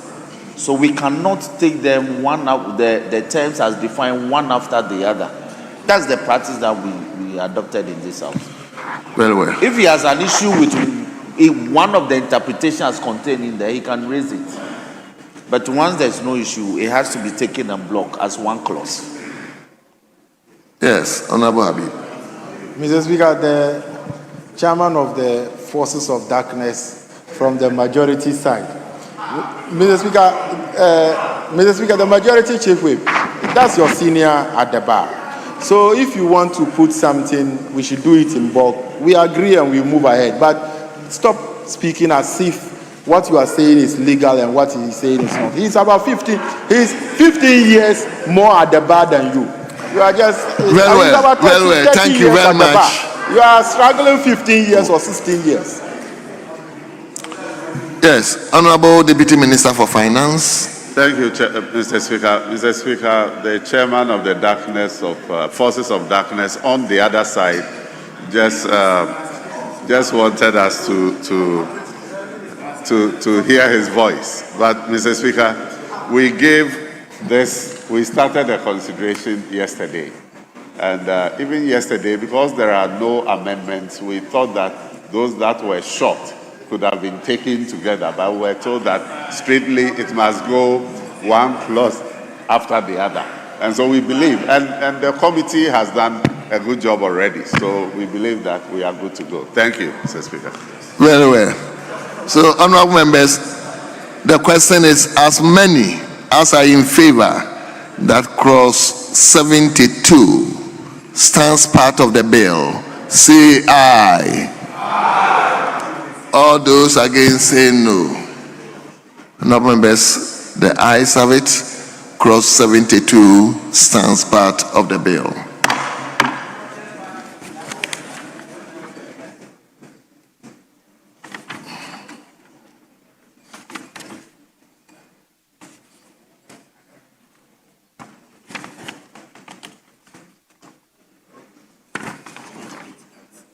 80.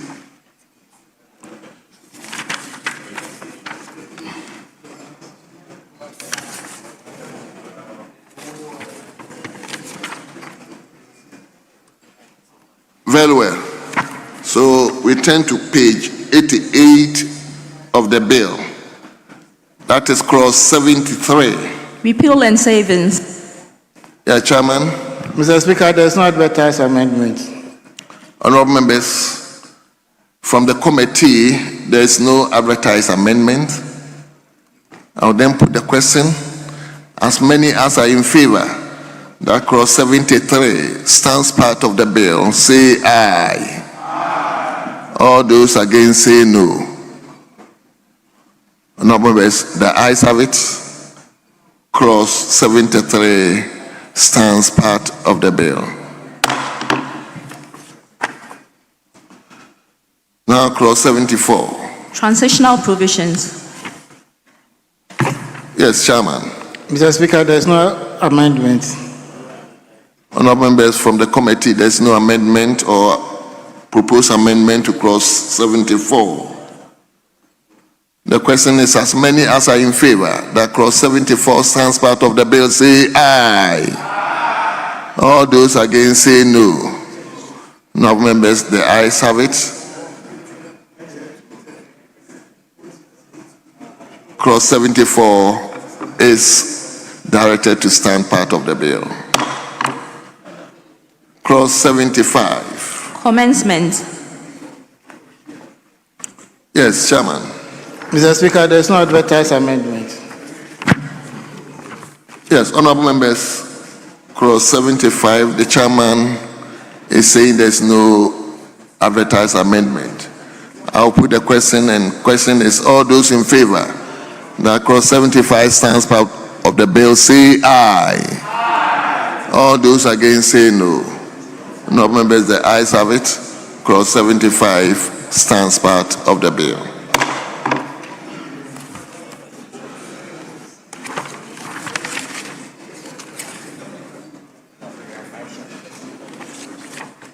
Which page?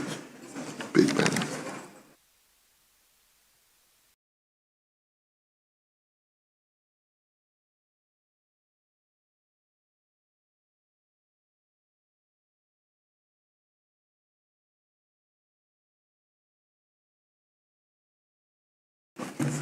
Very well. So let's turn to the schedules. Chairman.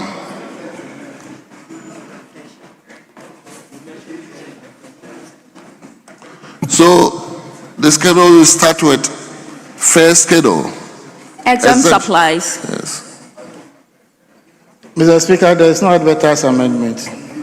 Very well, honorable members. The first schedule, there's no advertised amendment.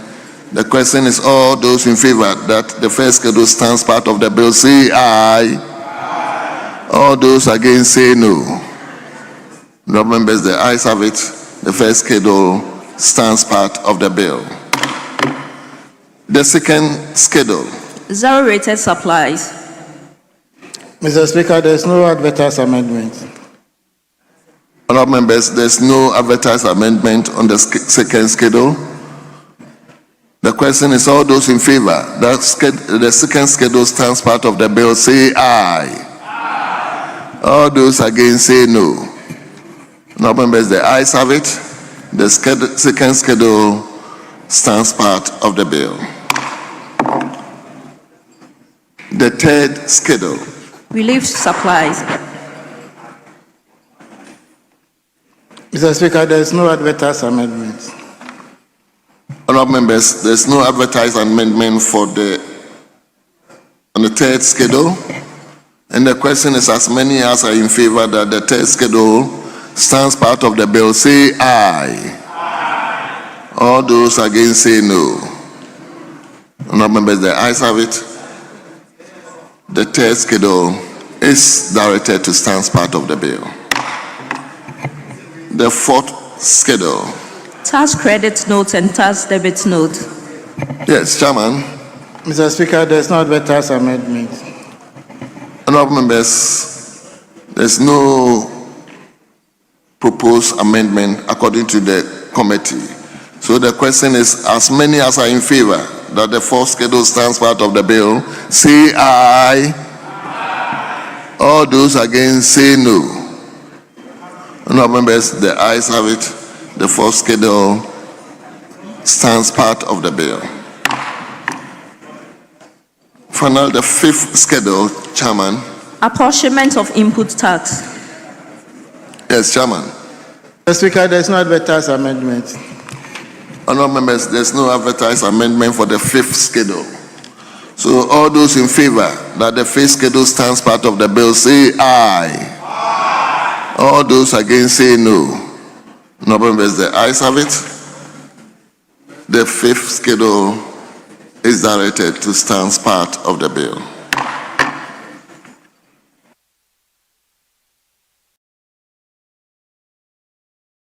Chairman, now the long title. An act to revise and consolidate the law relating to the imposition of the value-added tax and to provide for related matters. Chairman, is there any? Mr. Speaker, we are good to go. There's no advertised amendment.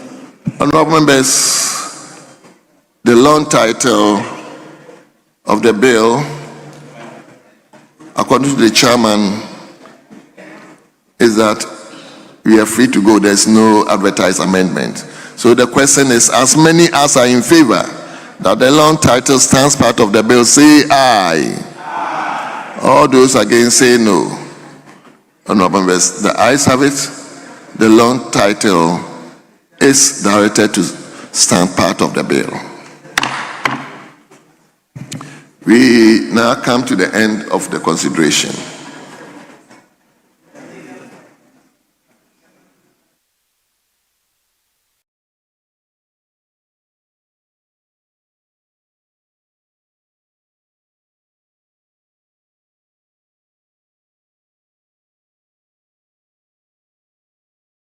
Yes. Speaker, the indication is that we want to take motion number 20 immediately. That's the third reading. Thank you. Yes. Speaker, clearly the finance minister is not here. So we want to seek your leave and with the support from the vice chairman of the forces of darkness on the other side to allow the deputy finance minister to do this on our behalf. Thank you very much. Honourable Gunde, take some of this thing lightly. I mean,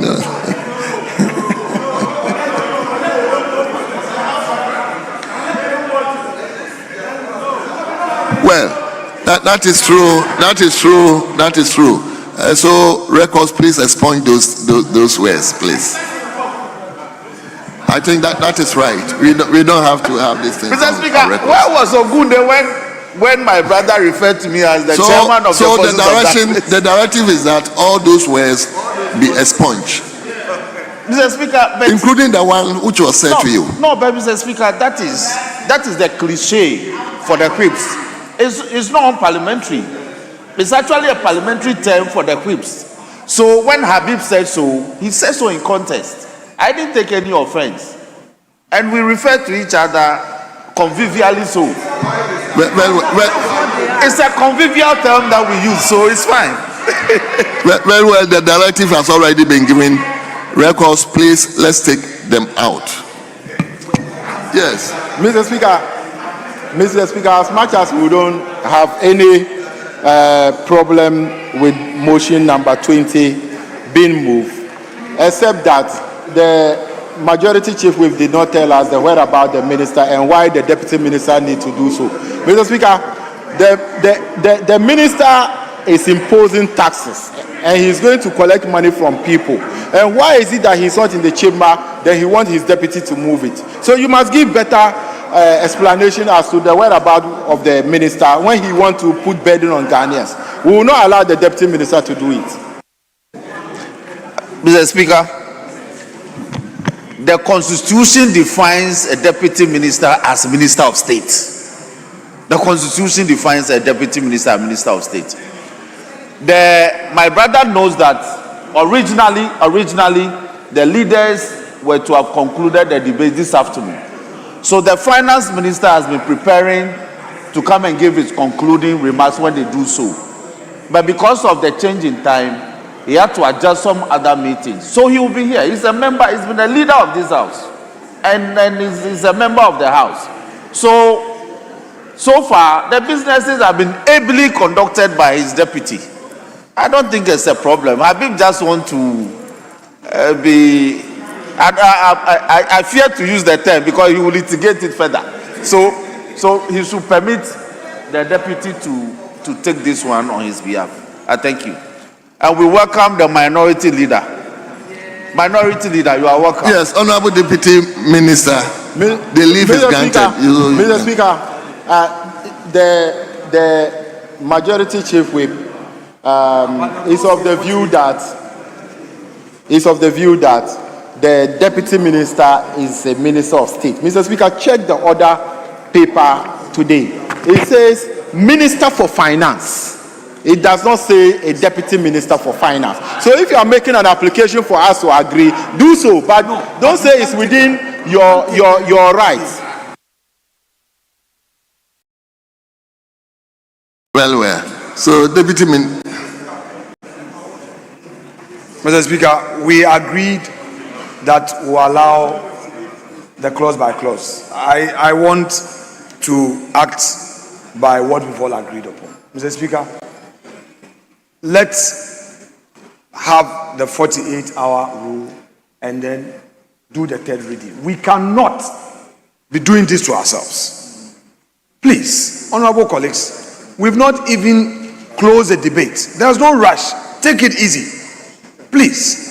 You have today. Honorable Leader, I'm not cutting you short, but the motion that we are taking is not the value added tax which has just been. No, Mr. Speaker, I'm reminding them. It's something that was just whispered to me. That's why I'm letting him know that he shouldn't contemplate. He shouldn't contemplate it because that's not the understanding we have. Please, the way you guys every now and then, certificate of urgency, no scrutiny. Certificate of urgency, no scrutiny. It has serious implications. Leader. Yes, Mr. Speaker. Do I have the pressure of you that normally financial bills are always taken under the certificate Mr. Speaker, of I know, but I am aware, I've seen it. But it does not take away the obligation on us under Order 104. Mr. Speaker, it does not take Mr. Speaker, it does not take away the provisions in Order 104. If the certificate of urgency rule is being invoked, what is triggering that? We are considering the budget, Mr. Speaker. The minister has come and said, oh, we should run this through. We said, okay.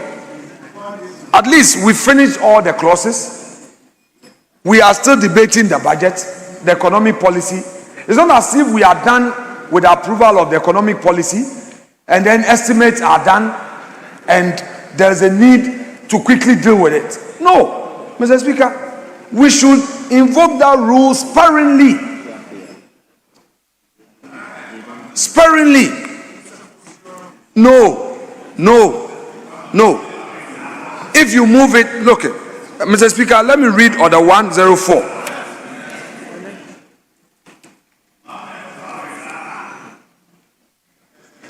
It's here. Read it.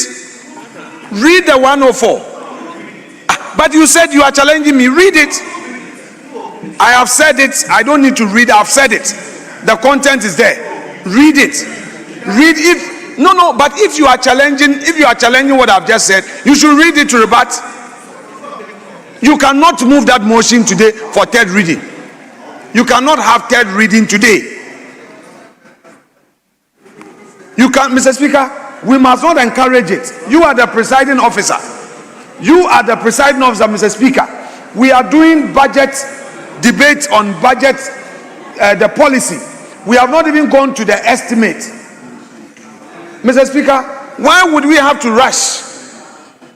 Why would we have to rush to say we should take third reading today, we should suspend the orders and take third reading? It's because it's a financial bill. That is why we have run it through.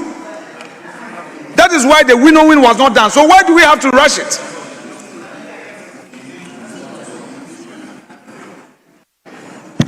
Speaker, the minority leader, I know him very well because in my formative years he taught me a couple of things. He's just filibustering. The rule that he cited and refused to and failed to read doesn't support the position he's canvassing. It does not. It does not. It does not. So nothing stops this house from taking motion number 20. But yes, I agree that these things we build consensus. We don't litigate everything. So if it thinks that we have other businesses to consider, so we should take this later in the day or tomorrow, it should say so. But it shouldn't, because he sat here when he was here just a year ago, Mr. Speaker. The kinds of instruments that we took under certificate of urgency during an election year, he was here. This was his seat, and we supported him. So he left this seat not barely a year ago. So Honorable, just reach out. Yes. Yes. So let's hold on with this and reach out, please. I will engage him. Just reach out and then we can agree on when to take. Let's hold on with this and reach out. But he should stop intimidating me because he cannot. We are building consensus. Mr. Speaker, I thank you. Mr. Speaker, Order 104, Order 1041 provides, except as provided in Rule 2 of this order, a motion shall not be debated until at least 2 sitting days have elapsed after the notice is given. Wait, I'm not done. I am not done. Why do you invoke 104? You said that except when you are supposed to move a motion, when there is a motion before the House, it takes 48 hours after it's been laid. Is that not the rule? Don't you come for a waiver under certain conditions that it is urgent to waive that 48-hour rule? Third reading requires at least 48 hours. True or false? True or false? Mr. Speaker, he has already considered that he would defer, he won't take his motion 20. He says we should engage. I will avail myself. Yes. Please, just engage. Speaker, let the record reflect that this is a procedural motion. Honorable, this is not a substantive motion. This is a procedural motion. My orders is to engage. So, Speaker, please engage. Leadership. Yes, we will engage. We will engage. Let's move on. So, Mr. Speaker, now we can come back to the commentary on the budget. We'll take the person on this side. Yes. Now we'll just do the engagement. Yes. Speaker, we will go back to motion number 8A and take one more, and then we'll come back to the instrument, and then we'll come back to take 2 here, 1 here. Agreed. Yes. Agreed. But we'll leave the formulas on your hands.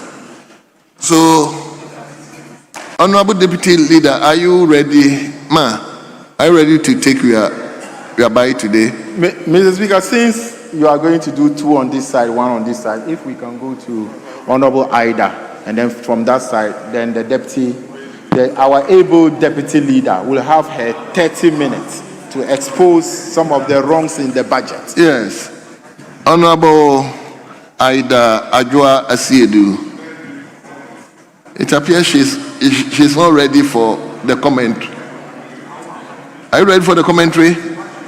Okay, let's hear you. You have 10 minutes.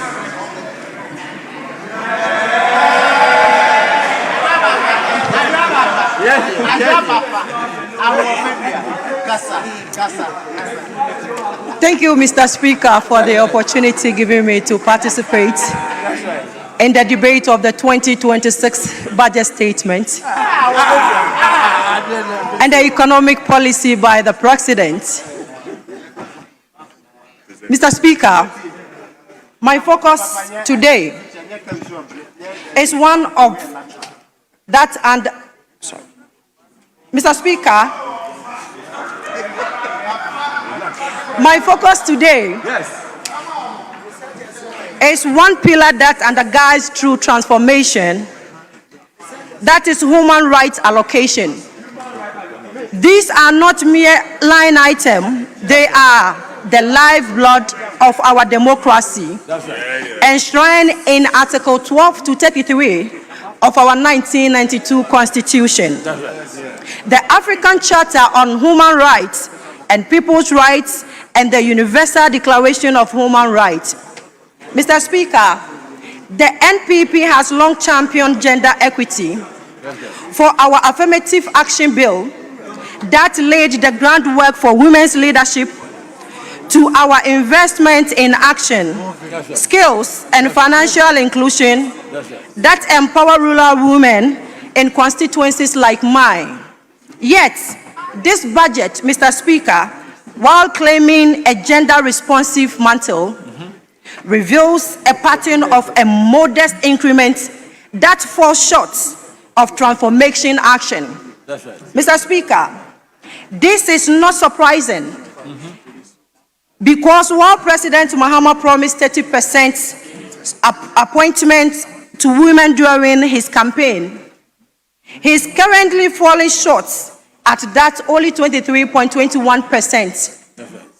In his maiden statement of the nation's address in February this year, Mr. Speaker, President John Dramani Mahama again promised to establish the Women's Development Bank as part of his 120 days social contract to empower women economically by providing low-interest loans and for women-owned small enterprises. Mr. Speaker, the 2025 budget promised 51 million cedis allocation, seed money towards the establishment of the bank. Mr. Speaker, the women of Ghana want to know the state of the Women's Development Bank 9 months down the line. Yet, the 2026 budget also allocated additional 400 million Ghana cedis to the Women's Development Bank. On paper, it looks so beautiful and great, Mr. Speaker, but we await how its implementation will turn out. That's right. Mr. Speaker, let us scrutinize the allocation for women and girls, comparing them starkly to 2025 to expose the gap between rhetoric and reality. That's right. Mr. Speaker, on menstrual hygiene, a fundamental right that keeps our girls in school and out of poverty.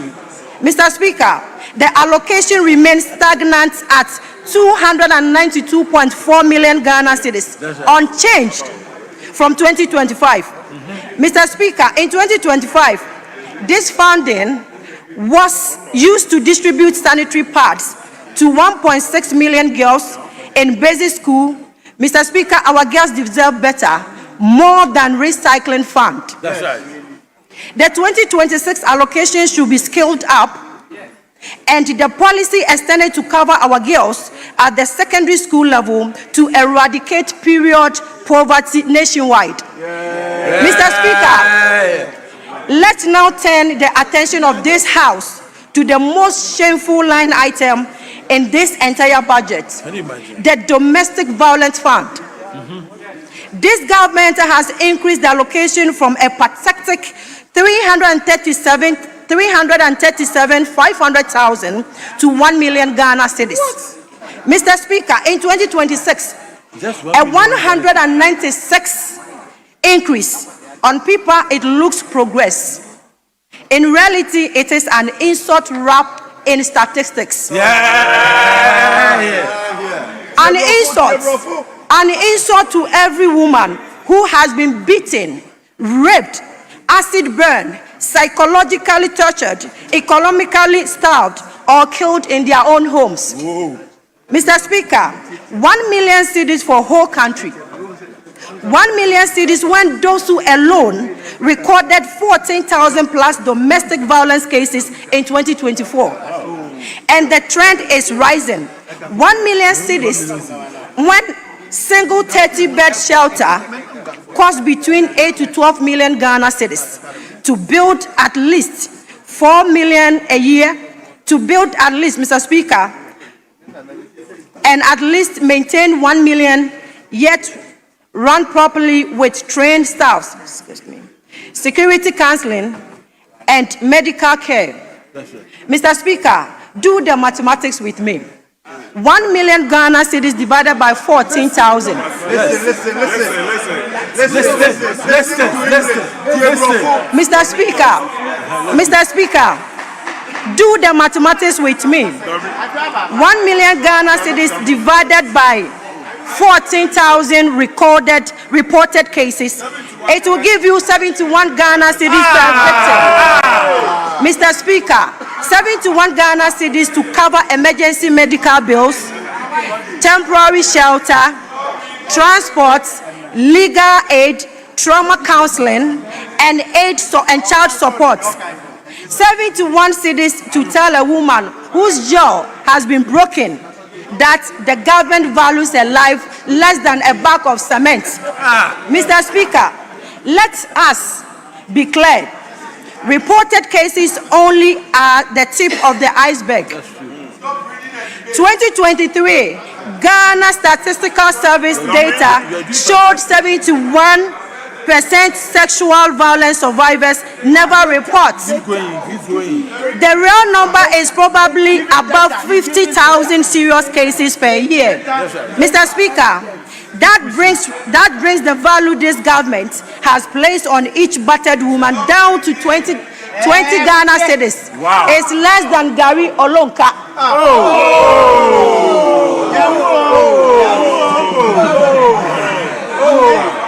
Mr. Speaker, this is not funding. This is not funding. This is a performance cruelty dressed in a compassion. We in the super minority call for a ring-fenced 50 million annual domestic violence and a victim support fund, enough for 10 fully equipped shelters. That's right. A nationwide 24-hour toll-free crisis line with real follow-up. Specialized courts. We give solutions. Specialized courts. That's right. Victim rehabilitation programs, nationwide public education, right, and a proper gender-based violence data system. Mr. Speaker, this 1 million Ghana cedis is not a prioritization. That's right. When little girls at North are being married off, brutalized, when university students are being raped at campuses, when market women are being beaten for disagreeing with their husbands, and the national response is 1 million. By this, we are telling the perpetrators to go on because the nation or the state will look somewhere. This is not a budget item. This is not a budget item, and it should not be accepted. That's right. We demand an upward adjustment in increased directive victim support. Provided shelters, specialized prosecutions units, and public education. Anything less is a betrayal of our mother, sisters, daughters, and to our own mother Ghana.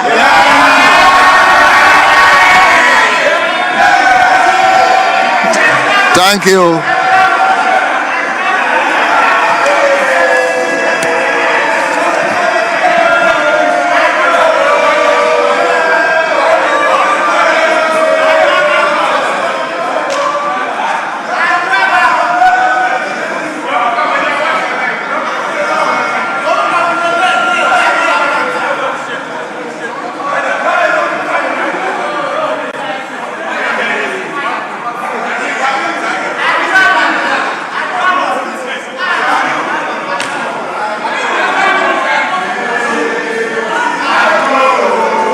Honorable members.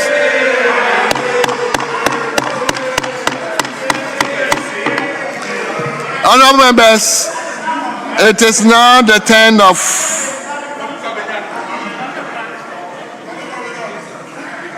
Simon Ampabin Chireme. Honorable member, you respectfully have 10 minutes. 10 minutes. Mr.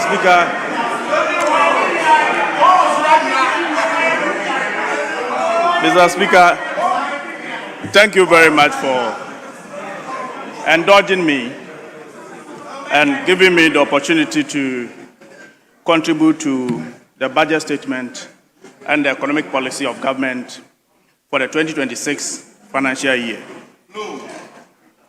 Mr. Speaker, I want to thank His Excellency, the nation builder, John Dramani Mahama, for such an incredible performance within the space of 11 months under his leadership. I am so much impressed.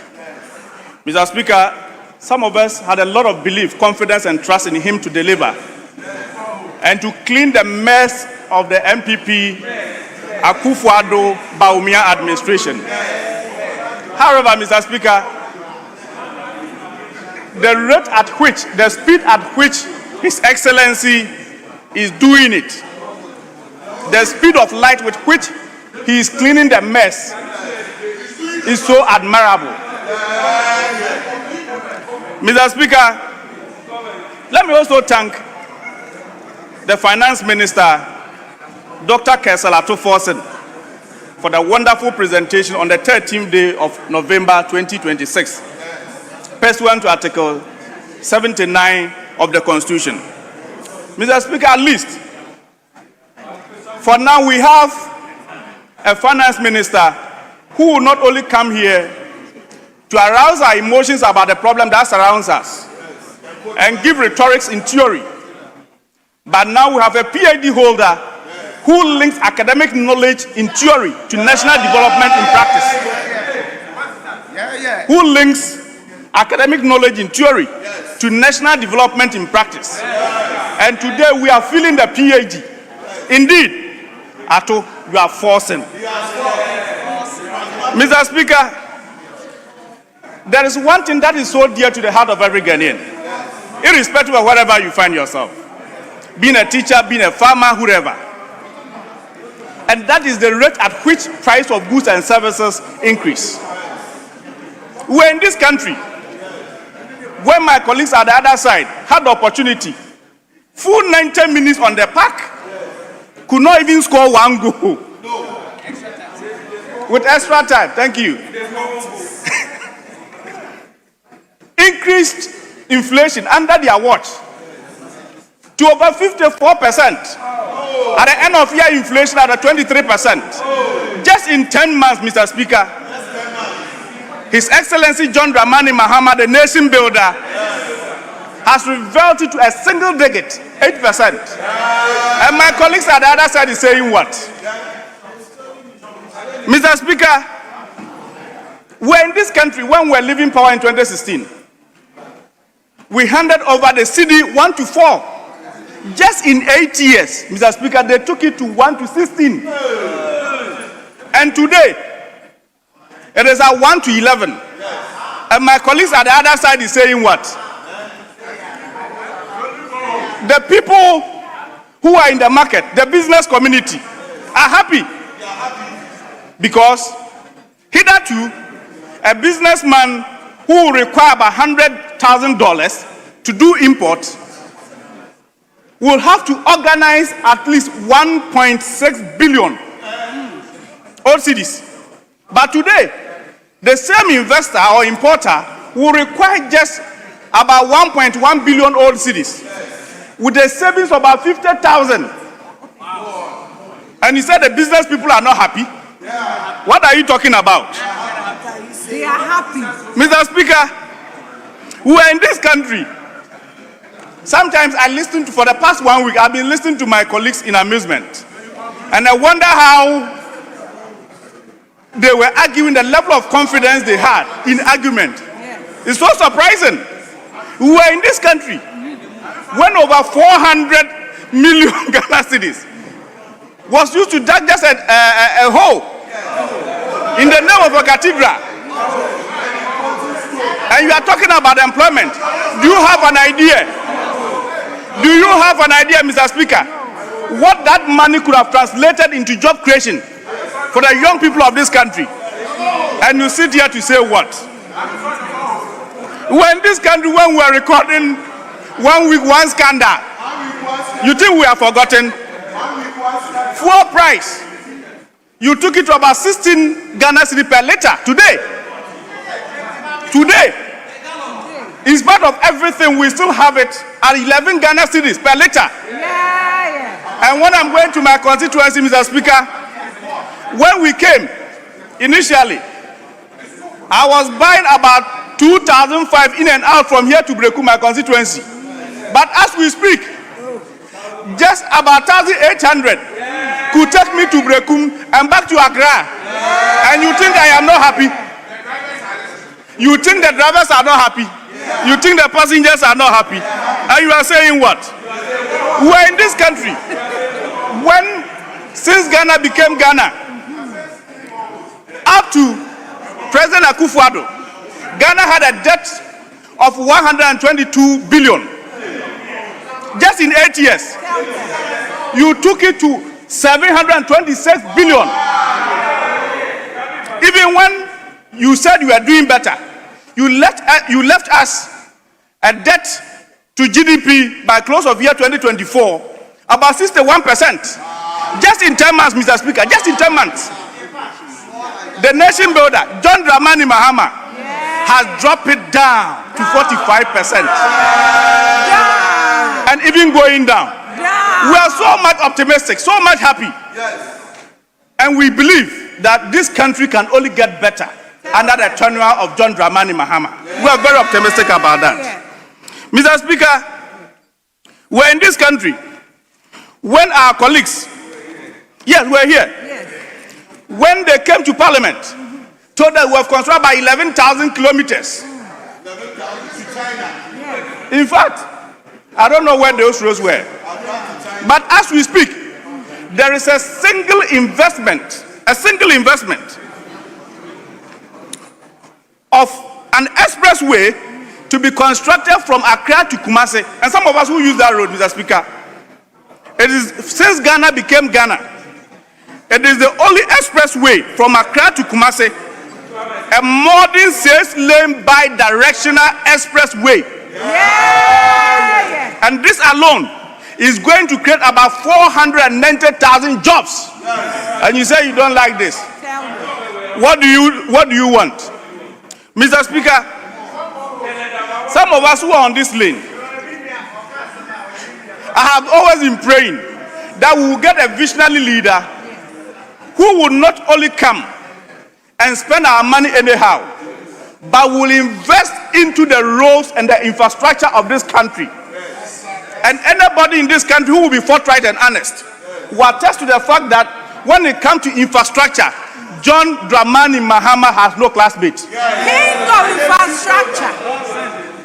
I wasn't there for surprise. Yes, I wasn't there for surprise. When the nation builder, through Dr. Kesela Tuforsen, presented in the budget the big push. Yes. As we speak, our region have gotten a fair share.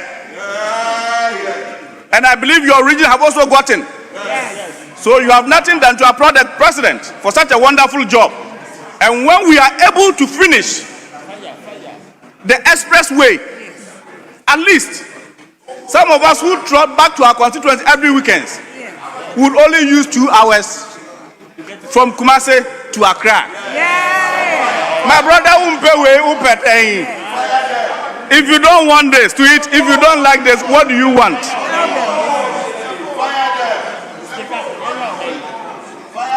Mr. Speaker, His Excellency John Dramani Mahama, the nation builder, is doing so well.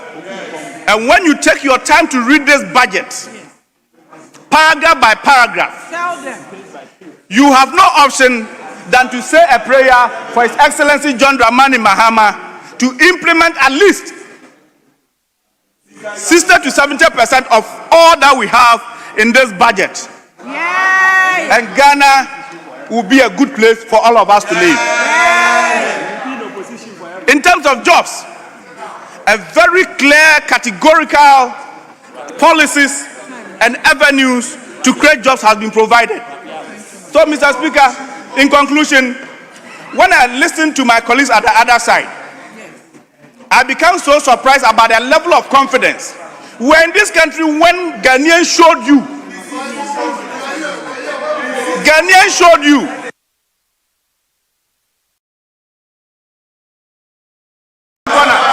Thank you, thank you, thank you, thank you. It is now the turn. Underperformed.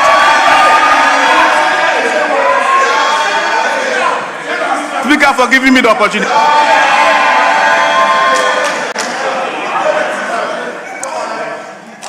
It is now.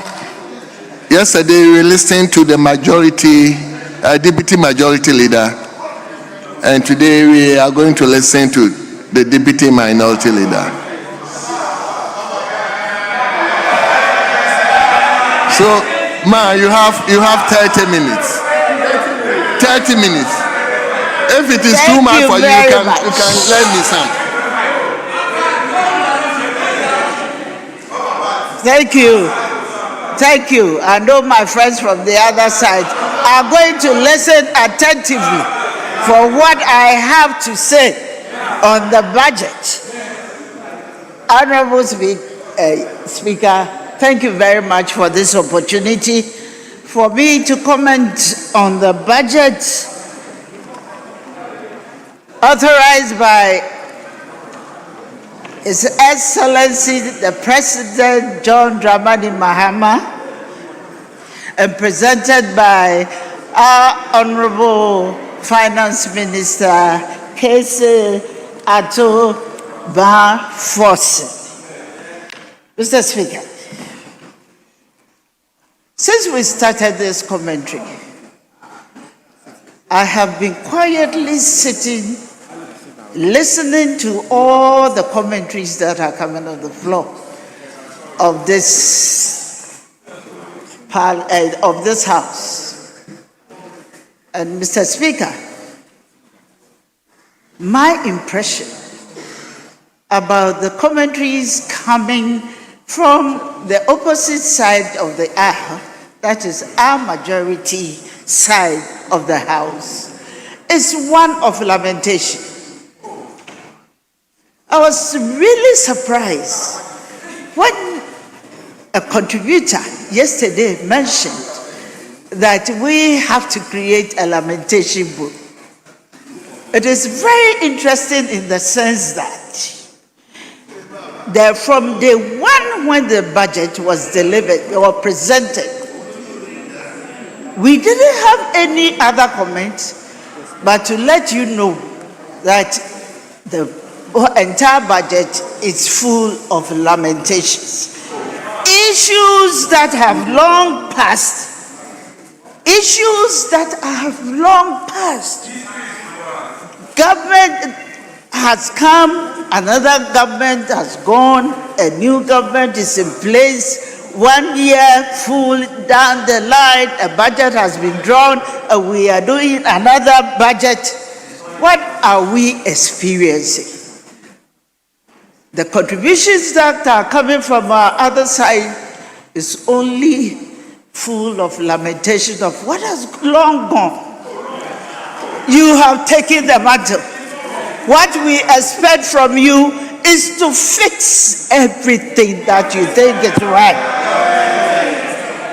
What are we talking about? Yesterday, I was very happy when an honorable also contributed and mentioned that your first year was a correcting year. For me, it is an admonition that you have realized that you didn't do anything concerning your policies. Nothing. You didn't deliver anything in your first year. and you are expecting that in your second year, something good will come out of it. So it now brings us back to the 2026 budget.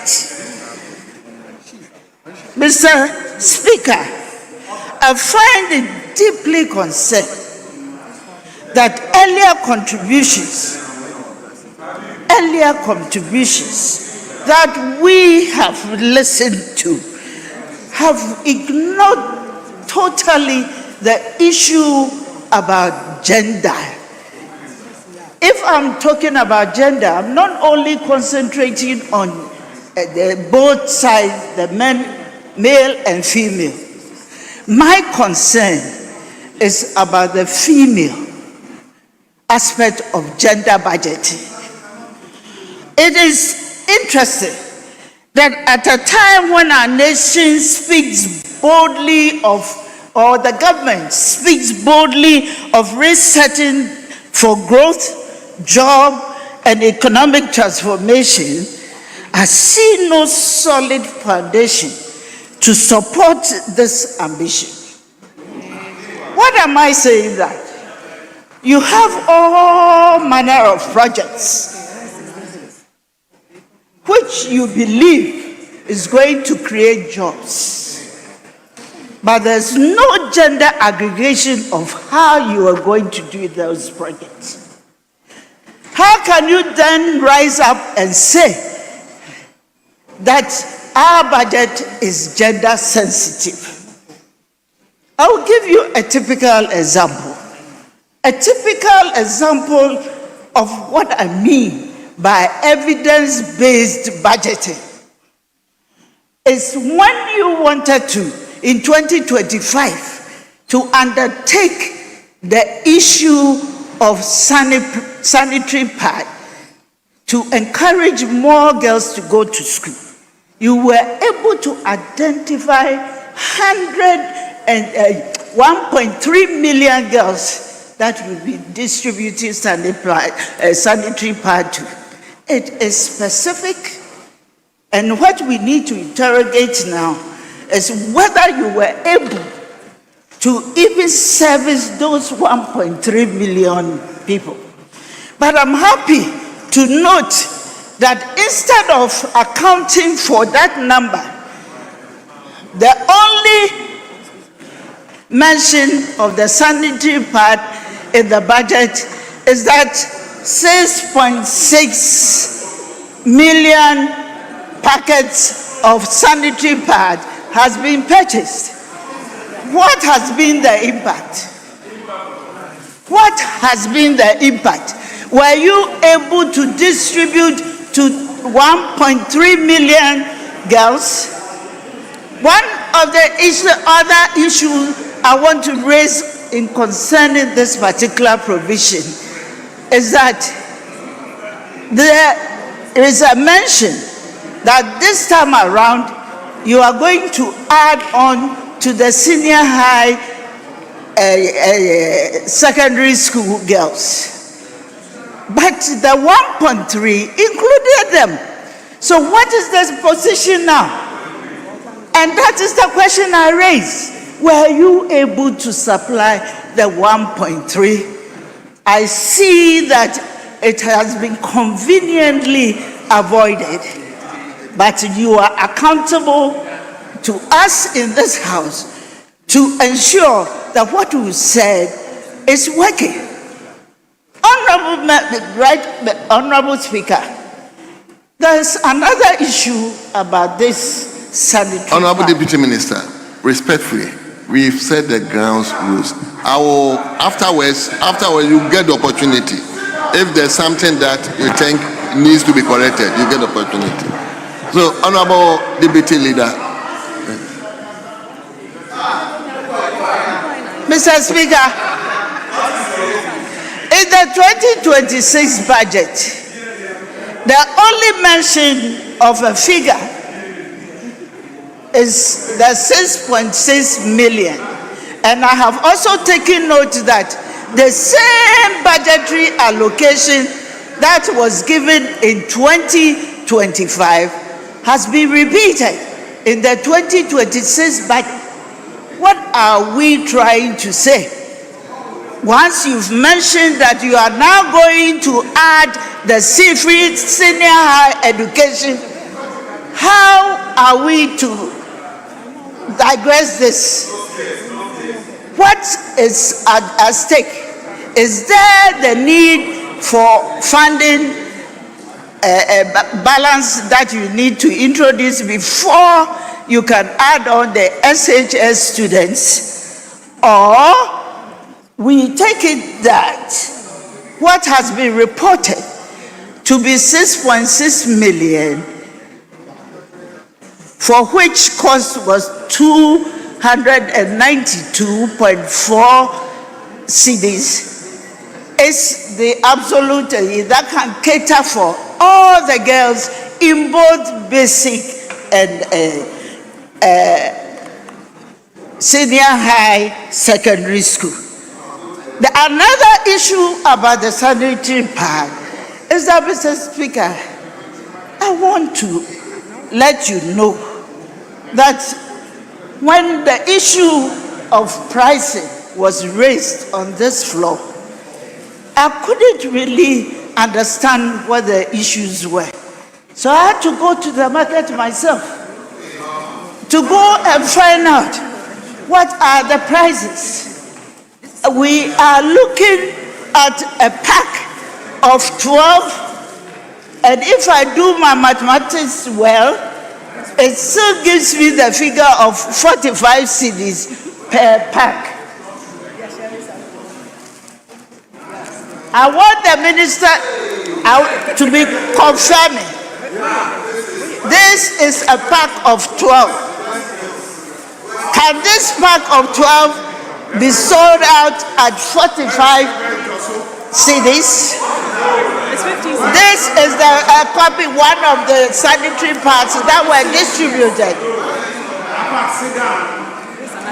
That is another one, and they all portray different prices far below the 45,000 that we are talking about. So there are different types of sanitary pads and all below the figure of 20 cedis. So as I indicated,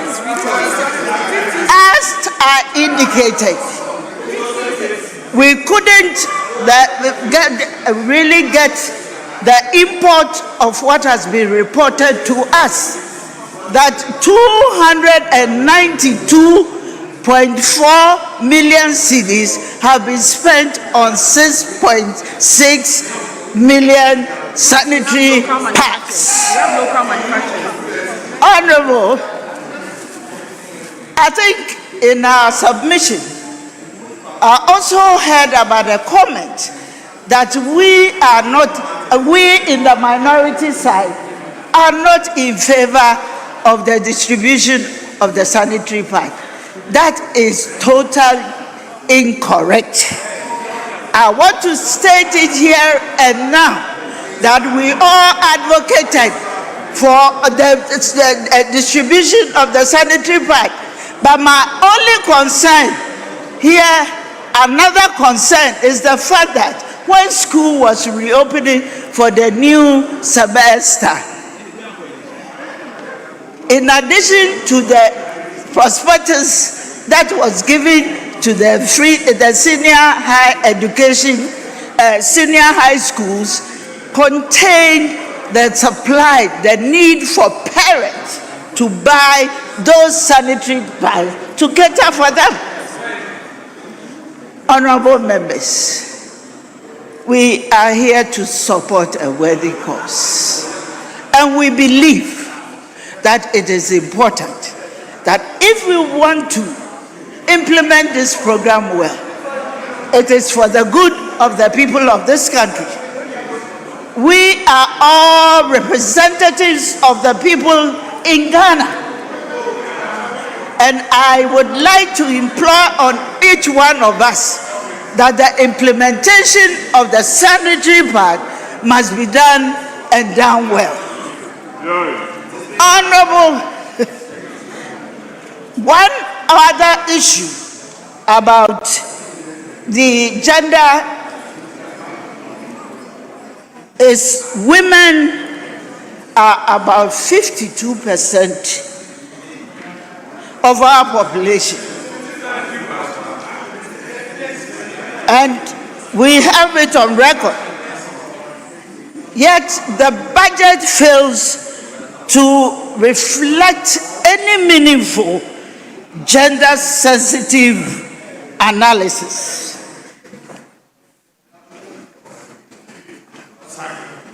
It is important that all the programs that were mentioned and all the programs that you are promoting out there, I repeat, that must be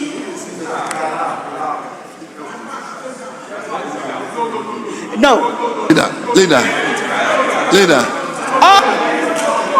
Honorable members, leader, respectfully, we set the grounds rule. I've already indicated to him that I'm not allowing that. So after the leader has spoken, then we will find a way. If there's any correction, then, but just interjecting, no, I wouldn't allow that. So, honorable leader, just go on.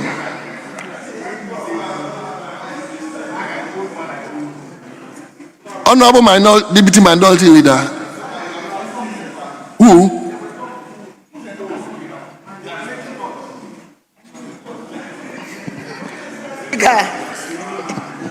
Mr. Speaker, there was a contribution from our side of the House.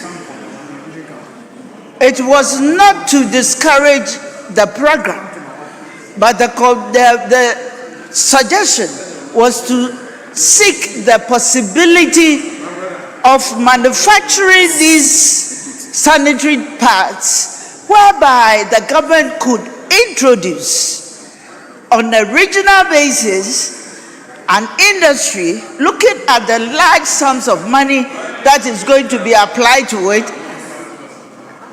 We can be introduced on a regional basis and create more jobs, which will be very obvious to everybody, the job creation that you are talking about.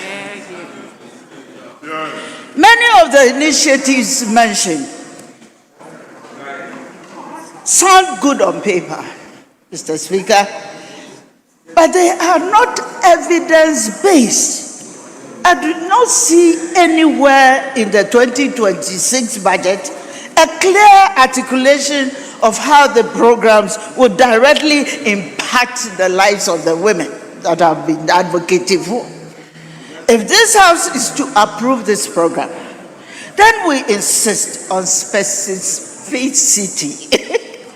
The budget must provide the actual numbers. How many women are going to benefit from all these programs? Mr. Speaker, you will agree with me. You will agree with me that if we want economic growth, women cannot be left out of it.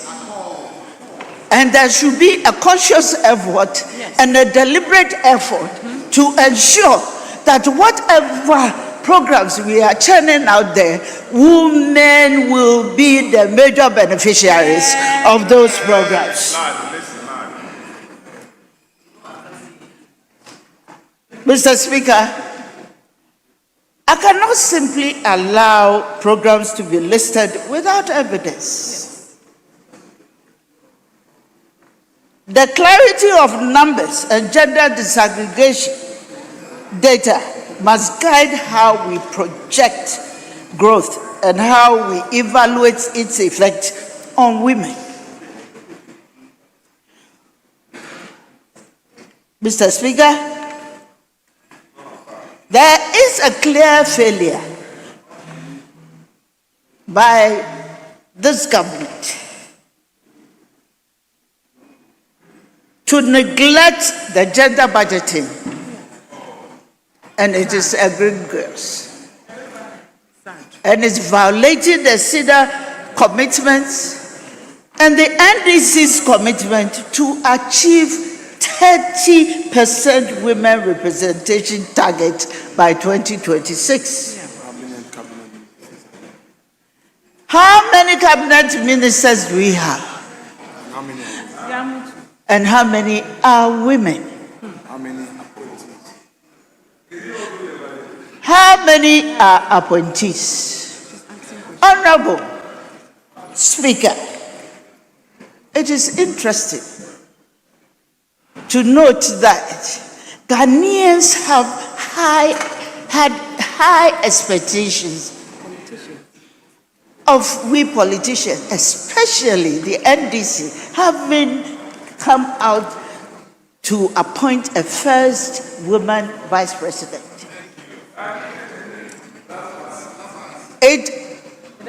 It was everybody's expectation that by now we should have started implementing the Affirmative Action Gender Equity Act. Mr. Speaker, if I look at page 1 of the bills, item 4, among the bills that have to be presented, what am I seeing? There is a clear evidence or absence of the regulatory framework that will be required to implement the Affirmative Gender Equity Act. What has happened to it? 1 year down the line, we don't know where we are going. It is the expectation of Ghanaians, because you have shown the light and we were expecting that you are definitely going to do something about it.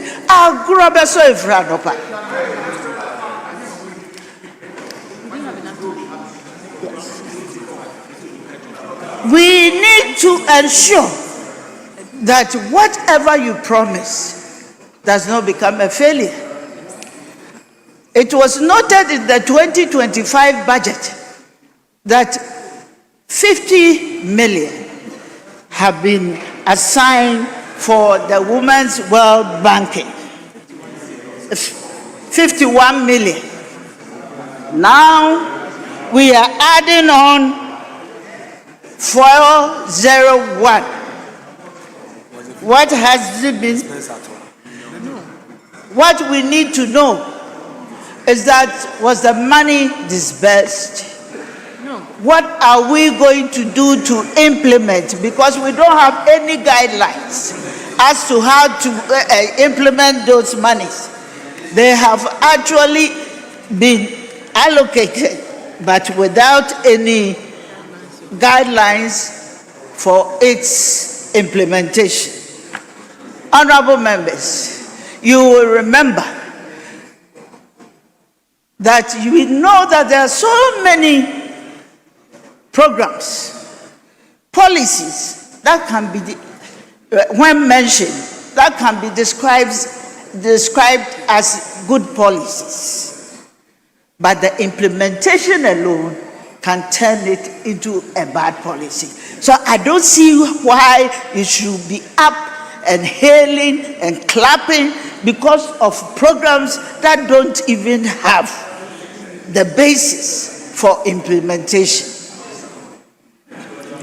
There is a modern budget must present a gender tagged results framework, beneficiaries, expected outcomes, regional targeting, and indicators. This budget does not meet that.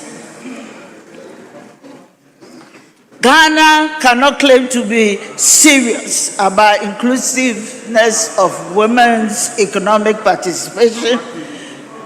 That appears only as a paragraph in a long document. Honorable Speaker, it is important for us to know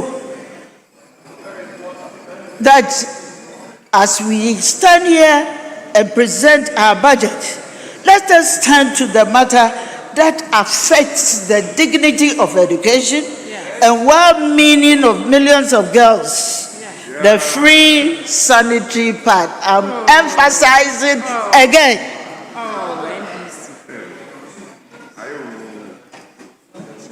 It is a program that must be done and done well. So, what I expect from you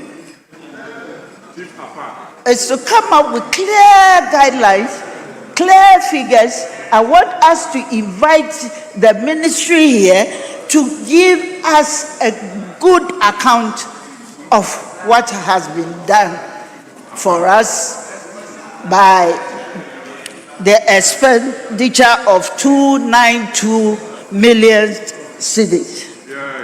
And if 292 was not enough in the 2025 budget, why is the same amount being allocated?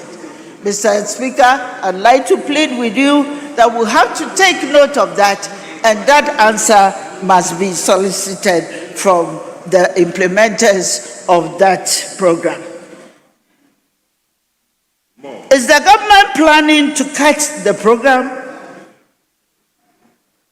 Or were the earlier figures inflated to justify excessive expenditure?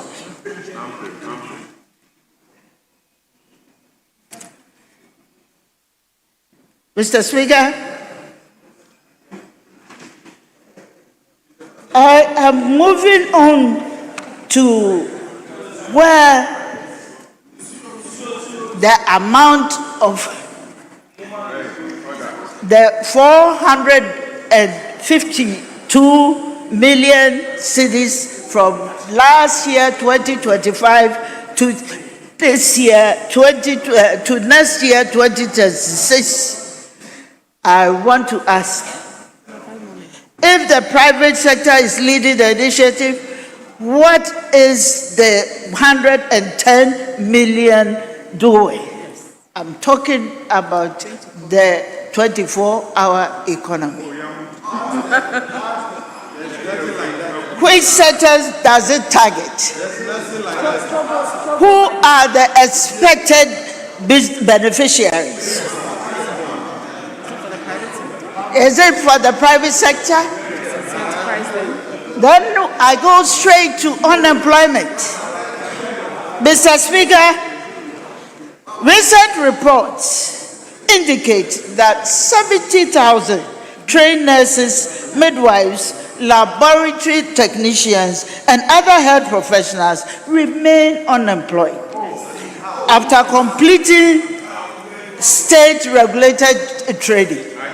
Yesterday, the minister was around to inform us that he's only going to employ 15,000 people. What is going to happen to our nurses? I intend to bring it to your attention that we were here when a contributor mentioned that you are building cheap compound on every district, metropolitan or municipal assembly, and ultimately you are going to have 276 cheap compound. Who are the staff that are going to be engaged to do that? Because currently, at a time when the CHIPS compound are understaffed, district hospitals are operating below capacity. And then let us also look at the issue of allocated billions to flashy promises and politically convenient programs. Then surely we can space in the budget to employ nurses and midwives whose skills shall save lives. It is important that this issue is brought to the fore for discussion, a general discussion. What has nurses done to this government for them to be trained and be left alone? What has nurses done to this government? It is important that you look at the avenues of doing that. You have only allocated 100 million to support the one district, one hospital issue. Agenda 111. But you have not trained the trained nurses. You want them to fly off to other places to go away. What have they done? What the teachers and nurses have done? So, what have the nurses done? What have the teachers done to this government that they are not being taken care of? And there are no provision for them to absorb them into the system to work. What have they done? It is important that we know that something will be done about the 70,000 people. If you are not going to be able to absorb 70,000 people, where are you creating the 800,000 jobs? Is it a sin to be a teacher or a nurse? Is it a sin to be a teacher or a nurse? Why are you ignoring this group of people? It is important. Why are you against the teachers? It is important that we ensure that you pay attention to them, because a good chunk of money has been spent to train them, and it is important that these people are given the necessary attention and employment they need. What have teachers and nurses done to our finance minister for not making the right provision for them to be absorbed into the system? Honorable Leader, be winding up. Honorable Mr. Speaker, the fundamental question Ghanaians continue to ask is simple. Where are the jobs? Yes. You promised the youth of this country. Yes. Let us be specific. Yes. How many jobs have been created under the 24-hour economy? Zero. How many jobs have been created through the National Coders Program?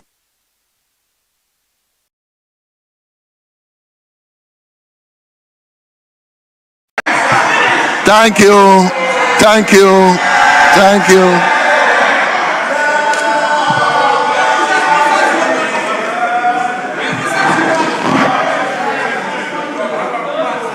Yes, Leader.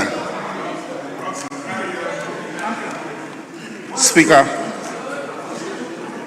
we may have to go back to want to vary. What's this?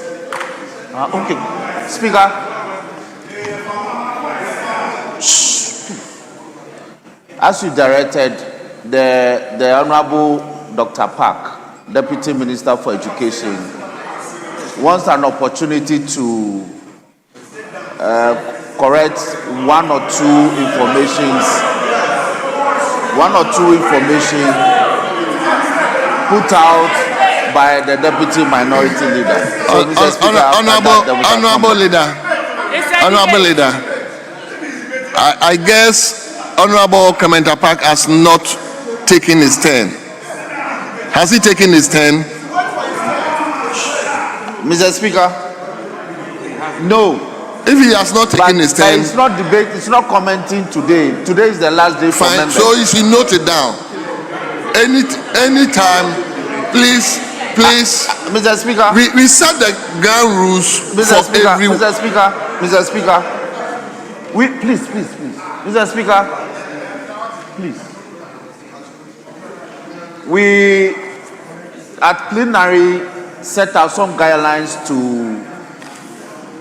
moderate the debate and the commentary, I should say.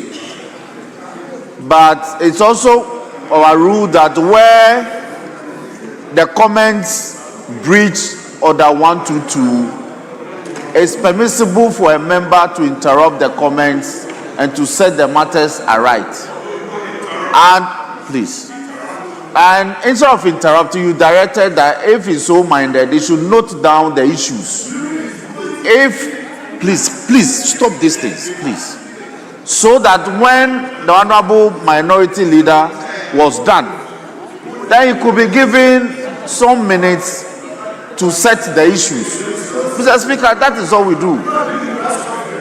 That is all we do. Honorable leader, you see, Mr. Speaker, I have to be straightforward and principled on yes, this. Mr. Speaker. I mean, I have not allowed anybody. So my friend Clement knows that if there's opportunity, I'll give him. So Clement, just dot whatever mistakes you think the deputy leader just came up with. You get opportunity, then you address it. You see, I want the debate or the commentary to be flowing, and it will limit the time of wasting, because somebody will be interjecting, another one will interject, and today at least the debate has flowed. So please, Honorable Clement, just bear with me. I wouldn't allow any interjections. So if he's debating, we will allow that. Mr. Speaker, I indicated that it's not among those who comment on the statement today. Then tomorrow, Mr. Speaker, tomorrow the leaders are concluding. The leaders are concluding. So our rules permit. Leader, Speaker. Then why can't he pass it on to the next person who is coming to? It's the same. Just pass it on to someone. Mr. Speaker, our next commentator is Dr. Bak, debate. Yes, so Dr. Apak can debate. So he's debating. His name is not here, but once. Thank you, Mr. Speaker. Honorable members, if his name is not here, it means one person is already automatically gone. So thank you. Thank you, Mr. Speaker. Mr. Speaker. Comment, hold on. Thank you, Mr. Speaker. Mr. Speaker, we know for a fact that Dr. Park is not listed to speak today. Yes. If that application has been made by the Chief Whip, then you should be notified as to whose name you are deleting from the list before you. It has to be clear. It has to be very clear. We don't want anything. Well. Today we are debating 9-9. Mr. Speaker, Honorable Buama, please. I listen to you in silence. Mr. Speaker, I prayed that you permit the Honorable Dr. Park to comment on the statement with your leave. You indicated that if we were so minded, then he could comment today, when clearly tomorrow he won't have the opportunity. So I took advantage of that and asked that he should be permitted to comment. Why should this generate? Honorable members, I don't think we need to split our heads in this. What is this? Today we have 9-9. So now that Honorable Clement Apak has come in, I mean the 9th person automatically off. So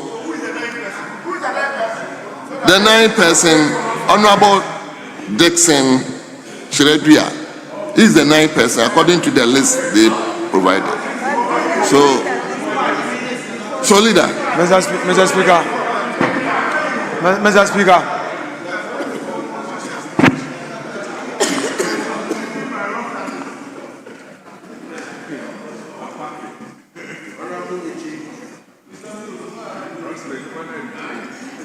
Mr. Speaker, there was an agreement. The agreement was that the deputy minority leader will close the day. It was left with 1 from there and 2 from here.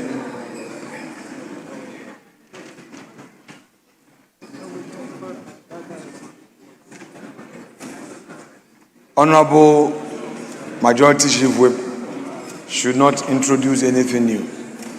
When I was leaving the chamber, the understanding was that there was going to be 1 year, we come back and deputy leader would finish. That is why Honorable Habib made the application for deputy minority leader to hold on for a colleague to debate before, because she is a leader. That is right. Yeah, so there cannot be any, Mr. Speaker. Therefore, that ends the matter. There can be another opportunity. Leader, the arrangement was that we will give some people to comment, then we'll come and do a bill, then we will resume another commentary, then we come to another session. We have some commemorative even statement to make. So we decided that we'll do 2-2, then later on we do 2-2. So my part was the second part. We still have 4-4 to go. Mr. Speaker, I know all that, but I'm saying that what the Chief Whip indicated was that they had 1 available, so we should do 1, 2, and then we'll break and do other things and come back. What I'm saying is that this new arrangement where he now says Clement Apak is going to speak, it is not part of the understanding we reached. So if you want Mr. Apak to debate, that is fine, to replace Honorable Dixon, whose constituent? No, but that is it. That's the list. Yes, but Mr. Speaker says so on. Mr. Speaker says so on record. Mr. Speaker, let us know who he is replacing. He has brought you a list.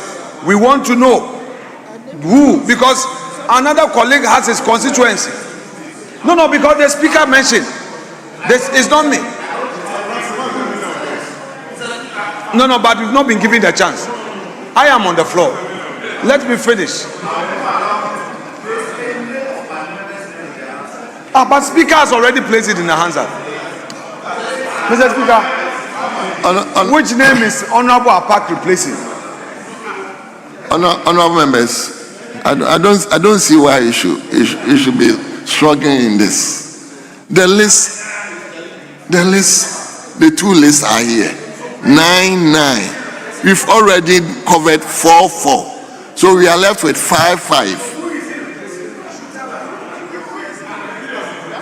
So what it means is that once Dr. Clement Apak is coming in, the last person on the list may not get the opportunity to speak. I've mentioned the name. Mr. Speaker, the minority leader shouldn't do this. It shouldn't create disaffection for this leadership. We don't interfere with his selection. So it should not interfere with our selection. I share with you. So don't do that. I share with you.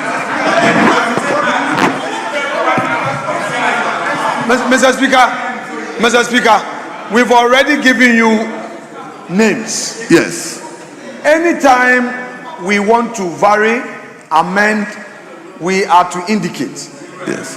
What I am asking most respectfully, humbly, is that for the purpose of clarity, the respected senior counsel, who is the Chief Whip for the majority caucus, should indicate to us who among the 4 remaining speakers he is replacing Honorable Clement Apak with. We need to know. Leader, you don't need to know, because leader, when such you made changes, you just brought the changes to me, and I took it here. I will just mention who is next to speak. So if they are making changes, the changes will just have to come to me, and the person who is next on the line will speak. So, leader, you've already made changes. You are minority leadership have already made changes. So if they are making change, I don't think it's anything.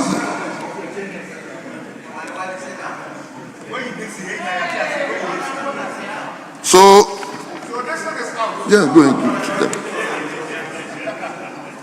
So they should change the one. Yes, my part. Thank you, Mr. Speaker. I want to get an understanding here. Because before we started, we recommenced the debate. The agreement was that since they started, we had one outstanding on our side. And therefore, if we take one from their side, I'm also going to, so it's going to be 1, 2. Then we move on to another business. What is the understanding now? Are we going to continue with the debate? And is Dixon out, as it was requested? Honorable members, please. Mr. Speaker, we started the debate from the majority side. I'm coming. What is We started the debate from majority side. Then we came to my minority side. Then when we got to a certain point in time, we did the bill. Then when we did the bill, the minority had already done 2. And you have done, majority has done 3, you have done 2. So that's why in the second round, they have done 1 and we have done 2. So it's now 4-4 at par. Mr. Speaker, what I wanted to find out is, are we continuing the debate? We are going to continue. Is Dixon out? We will, depending on the pressure of the leadership, we may pause to do something else. But we will continue. We have 9 to cover. We will continue till the end. If the leadership decides that we should pause and do something else, we have to come into an agreement of what we want to do. Because you gave us the understanding that after my debate, we are going to do something else. And the Minister for Finance is here to continue that. But you cannot continue the debate. Why can we not continue with the comments? We are taking your boss is there. Please. Honorable Deputy Minority Leader. Yes, I'll come here. We'll take one more comment from one our side. One more comment from and here. That will vary order of business. No. Why? You can't say no. Honorable. You can also take one more. Honorable So why was this so difficult for you to say? Honorable majority whip. We've already taken 4 here. We've taken 4 here. So once we take Honorable Clement Park, we take another 1 here. We pause and do the bill. That's all. So why was it so circuitous? So Honorable Clement Park, you have 15 minutes, please. 15 minutes. Thank you. Most grateful, Honorable Speaker, for giving me the opportunity to contribute to the debate on the 2026 budget statement and economic policy of the John Dramani Mahama-led NDC government, as presented by the Honorable Atuforsen. Honorable Speaker, given that yesterday the Minister for Education was here and did justice to the budget with regards to education, I would like to confine my comments to the matter pertaining to the allocation of 292 million Ghana cedis towards the procurement and distribution of sanitary pads for our students from upper primary to junior high school. Mr. Speaker, in doing so, it is only proper that I correct some misinformation that came up yesterday during the debate and has been repeated a little while ago. Mr. Speaker, the Ministry of Education, which is the ministry mandated to operationalize this far-reaching and life-changing policy, which sought to eliminate barriers that prevented our girl children from maximizing educational opportunities, has achieved some dividend. In the 2025 budget, 292 million Ghana cedis was allocated for the procurement and distribution of sanitary pads. Mr. Speaker, let me put on record that at no time did the Ministry of Education engage any company, contract any entity to supply sanitary pads at a unit cost per pack of 12 pieces at 45 Ghana cedis.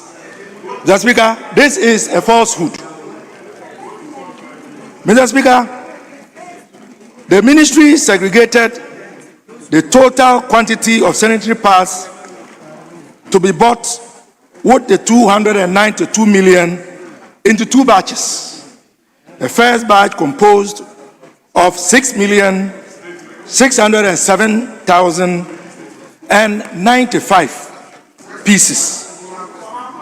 The second batch composed of 5,601,245 packs. Mr. Speaker, as I speak to you today, Listen. 6,607,173 packs have been distributed to 2,578,519 students. And it is again not accurate when the claim is made that our students in senior high schools were not included. Mr. Speaker, they were. And here is the breakdown. For the students in primary school, from primary 5 upwards, 398,701 female students in primary 5 and 6 benefited from the sanitary pads. For those in junior high school, 1,101,486 students benefited from the sanitary pads. And for those in secondary and TVET institutions, 968,285 students benefited. Mr. Speaker, Mr. Speaker, on the matter of great concern, which has occasioned my participation in this debate, let me be specific. At no time did the ministry procure a pack of sanitary pads composed of 12 pieces at 45 Ghana cedis. The procurement was in the range of 19 Ghana cedis to 24 Ghana cedis. 19 was the lowest threshold, and the upper threshold was 24 Ghana cedis per pack. And the only reason why there is a variation in this range was because of the distance. Clearly, a supplier moving sanitary pads from a company producing them in Accra to my region of Upper East region would have to spend on transportation, given the distance. A supplier procuring in Accra and distributing to the Eastern region would also pay for the cost of transportation, but the distance is relatively short. And one of the agreements that we had with multiple suppliers, no sole sourced, like was being done before, no sole source, was that every supplier was mandated to work and add the cost of transportation at his or her own cost to the amounts I have stated. So it is never true that an amount of 45 Ghana cedis was used to procure a pack.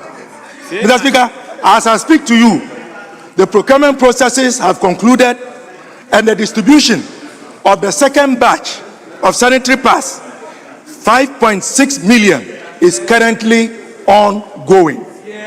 So when the finance minister makes reference to the quantity that has been used as a basis to calculate and to arrive at 45 Ghana cedis per pack, that does not include the second batch which is currently being distributed. Mr. Speaker, these are the facts. We promise the good people of Ghana to run an open, transparent, and an accountable government. And Mr. Speaker, that is exactly what we are doing. I recognize that our colleagues have been praying fervently on their knees day and night, wishing for a scandal. Mr. Speaker, they will not get a scandal.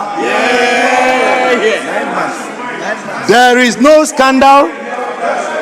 No prices have been inflated. Senior high school students have benefited, and we will account duly to Ghanaians. Mr. Speaker, this is what I wanted to clarify. Having done so, let me add that the sanitary pads are benefiting Ghanaians and our girl child. The easy availability of these sanitary pads has brought about a new level of confidence for our girl children in school. It is also increasing retention, and we are beginning to see an improvement in educational outcomes. Let no one make a mistake. This is perhaps one of the most important interventions any government has ever made. Mr. Speaker, since I still have a few more minutes, let me take this opportunity to remind our friends opposite that John Dramani Mahama, the nation builder, the man who keeps his promises, who was accused falsely so of planning to collapse or cancel the free senior high school program, is the only president who has taken practical steps not only to sustain and improve it by allocating a whopping 4.2 billion Ghana cedis, but in addition, he has made provision towards ending the obnoxious double track system by allocating a specific amount of 1.1 billion Ghana cedis. This is the man you said was going to cancel the free senior high school. What he has done, you could not do it in entire 8 years. He has done it in only 1 year. In only 9 months.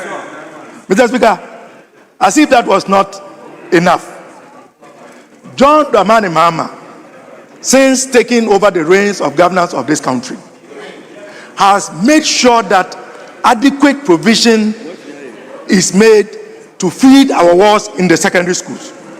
If anyone in this hollow chamber can stand up and tell us from January 7th till today, an occasion where students had to demonstrate or schools had to be shut down due to inadequate food, I would cede my month's salary to that member. Mr. Speaker, since John Dramani Mahama took over the reins of this country, we have not heard of expired food. We have not heard of students eating the food they used to describe as donkey saliva or gari jollof. Students consume nutritious, balanced diets. They eat eggs, They eat sardines. And they eat beans, not weevil-infested beans. This is the change Ghanaians voted for. And that is exactly what John Mahama is delivering. Mr. Speaker. Go ahead. Mr. Speaker. Go ahead. Let me further indicate. Honorable. Let me further indicate. Honorable. Mr. Speaker. The weevil-infested beans, please. Oh, just but Mr. Speaker, these are facts. These are facts. Mr. Speaker, as a member of the Public Accounts Committee, and any member of the Public Accounts Committee here would testify that even the Auditor General captured this in the Auditor General's report. Clement, the facts are subjective. I am not aware. You may be aware. Somebody else may not be aware.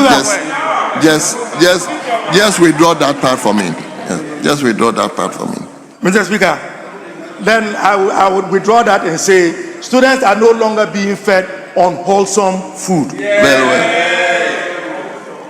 Mr. Speaker, again, in the area of education, for the first time in the history of our republic, our sons and daughters, our brothers and sisters who have disabilities are enjoying free education at the tertiary level.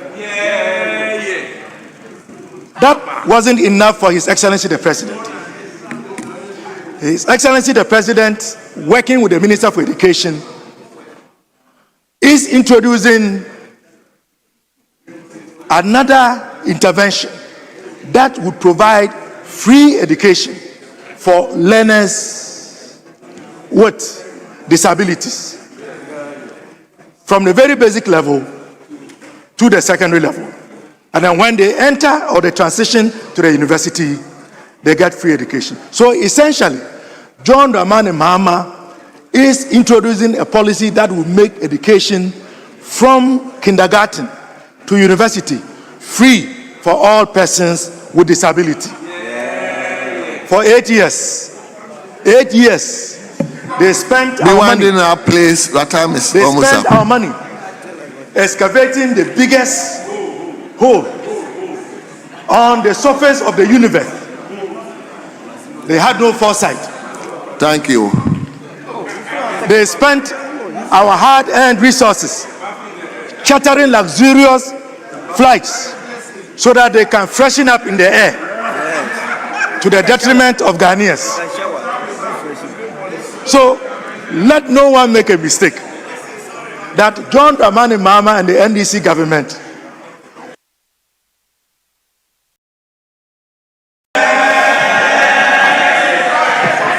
Honorable members, return to Honorable Martin Dam. After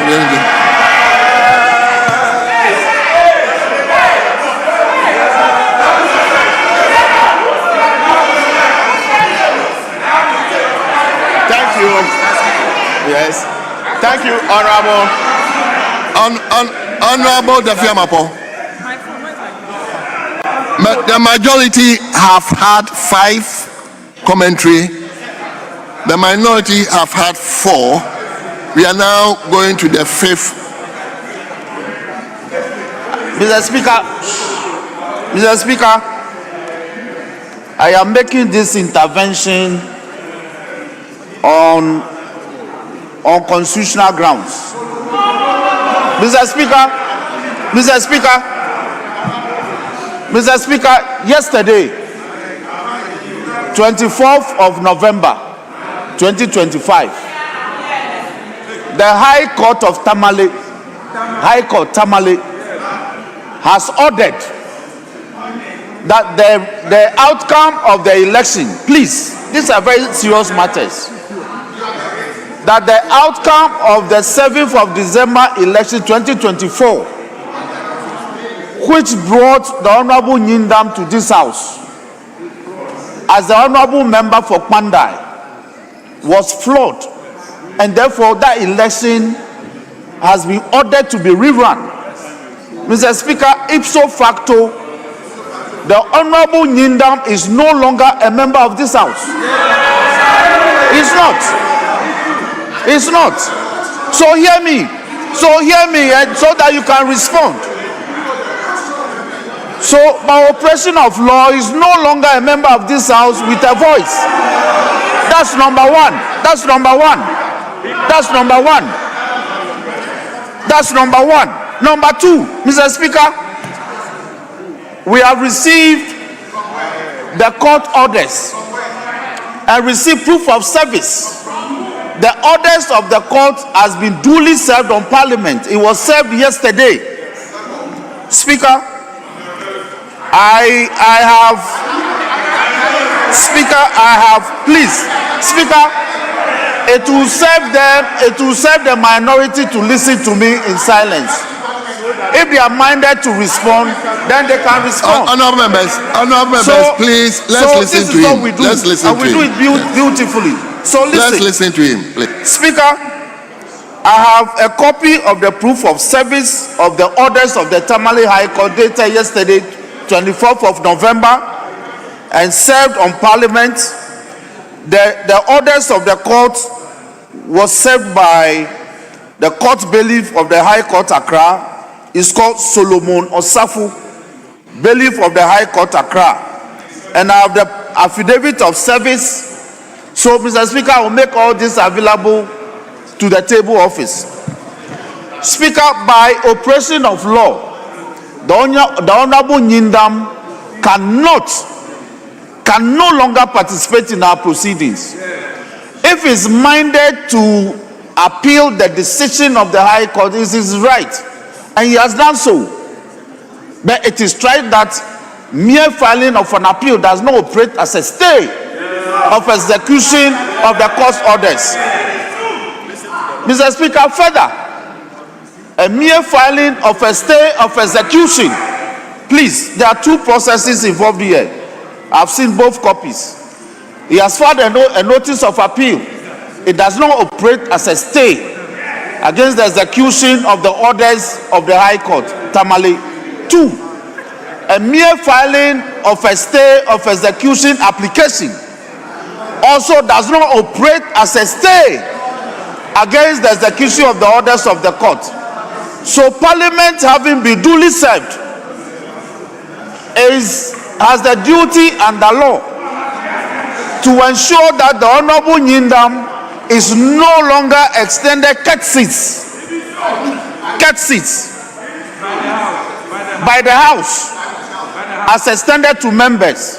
Mr. Speaker, I'm not raising these matters whimsically because precedents will guide us. Mr. Speaker, when the Honorable Jachi Kwesi was ordered by the court that he should go through rerun of his elections, members of this side at the time, mainly led by the now minority leader, spoke vociferously against the fact that the Honorable Jachi Kwesi cannot be entertained in this house. The issue was raised by Professor Kinsley Nyaku. He used to sit here, and that matter caught fire on this floor. Eventually, the Honorable Jachi Kwesi had to leave.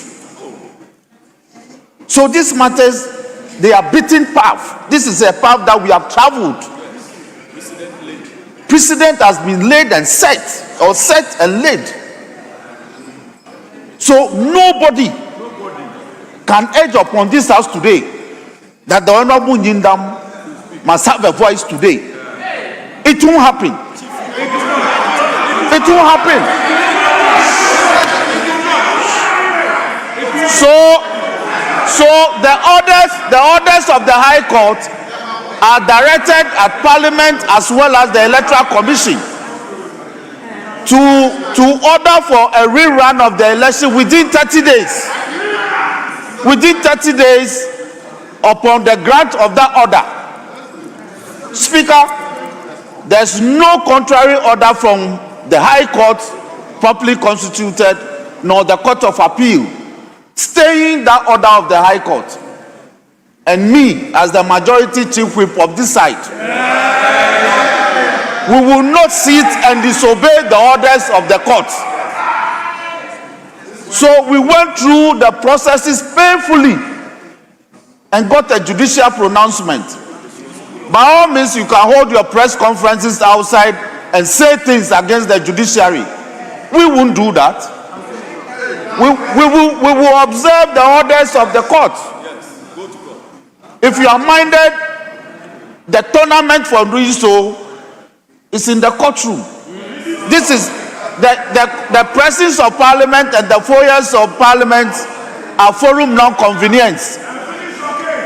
A year ago, Mr. Speaker, if I may remind this House, when there were contentious matter and the Honorable Minority Leader, then Majority Leader, declared as Minority Leader and disagreed, he went to court to seek a judicial interpretation. And within 2 hours, he got a court order. He mounted a press conference on the steps of this parliament and praised the judiciary to the high heavens less than 12 months ago. Today we are told that the judiciary is not fair. But these are not matters that we'll table here. So I am only bringing this matter to the attention of the House. Plenary. The parliament has been properly served. It's not as though parliament is not aware. Parliament is properly served. Speaker has been served. The clerk has been served. The legal department has been served.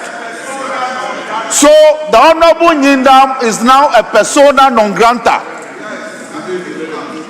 on this floor and to the presence of this parliament as a member of parliament. The court says he must go back and go through the processes. If he's duly re-elected, he can come back. But for now, he cannot. So I won't belabor the point. Speaker, on this basis, on the totality of my submission, I pray that he must even be marched out of the chamber by precedent. I am not saying so. Precedent set by this side when they were here. And the Honorable Jachi Kwesi went back and returned triumphantly. So what was good yesterday must be good today. We must, as leaders, we must live by principles. That is why when you set bad precedents and bad principles, you should know that tomorrow it may hurt you. So, Mr. Speaker, I have the backing of my side to demand the Honorable Nyindam does not participate further in the business of this House until he goes through re-election. Mr. Speaker, I so submit. Yes, the Minority Leader.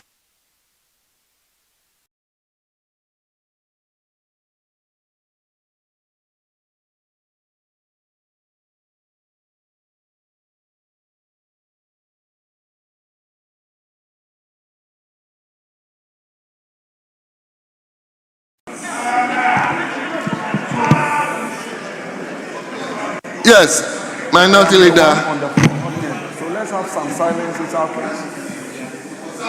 Minority Leader, let's hear you. Mr. Speaker,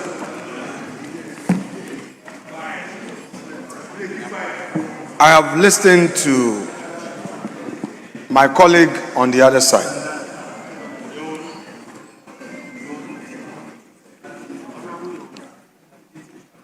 He makes certain claims. I will address the factual claims and the legal submissions. So let me first deal with the factual issues and address the inconsistencies and inaccuracies there too. Mr. Speaker, never as deputy leader, never as leader of this House did I advocate that Honorable Jachi Kwesi having lost a high court case, should be marched out of this chamber. I want the honorable member who is attempting to quote me to bring that Hansard. I challenge him on that. Mr. Speaker, I am surprised that Honorable Roxin Defiamapo is making an argument, and according to him, he is grounding it on principles. Mr. Speaker, let me spend a bit of time on Gyakye Kwesi. After the High Court ruling, and he filed an appeal and a stay of execution, this House never denied Gyakye Kwesi his right of entry and his right to be heard. Mr. Speaker, no, Hansard. That is why I love Hansard. They went for an injunction. Mr. Speaker, let us be very clear. When we say that we are relying on precedents, in the 8th Parliament, where Right Honorable Speaker Bagwin presided, the High Court's Cape Coast ruling or judgment, let me say judgment, not ruling, the judgment of the High Court on the citizenship matter did not automatically lead to an order, because, Mr. Speaker, for Mr. Gyakye Kwesi to be ordered out, it has to be done by the Speaker. My brother on the other side, who I so much respect, I have no doubt on the efficacy of his legal knowledge. We learn together, we study together, we pass our exams together, and he knows how much I respect him. I want him to give me proof that in the 8th Parliament, the Speaker read a communication and directed accordingly. There is none. I want him to bring Hansard with proof that first Deputy Speaker or your good self, who was the second Deputy Speaker in the 8th Parliament, ordered Mr. Gyakye Kwesi out of this chamber because there was a High Court order. I am aware that the matter came up, but no such order was directed, because I also remember that your side argued that he had filed a stay of execution pending the hearing of his appeal. Mr. Speaker, for the avoidance of doubts,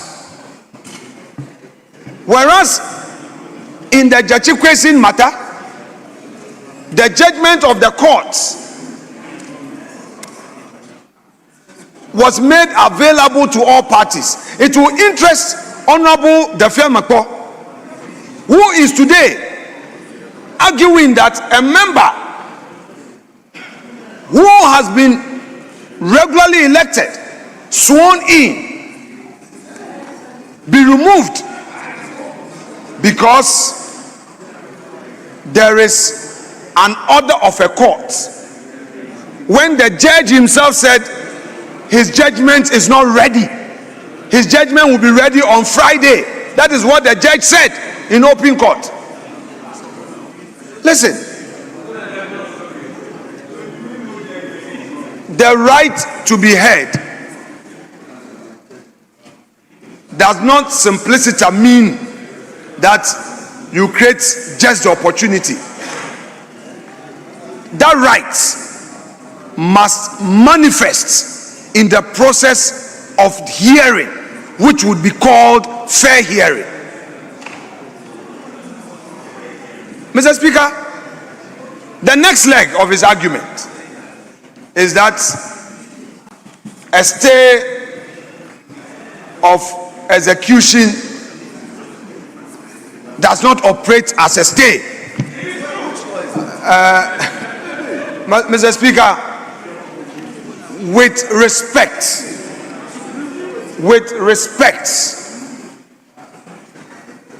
I have spent years in the courtroom.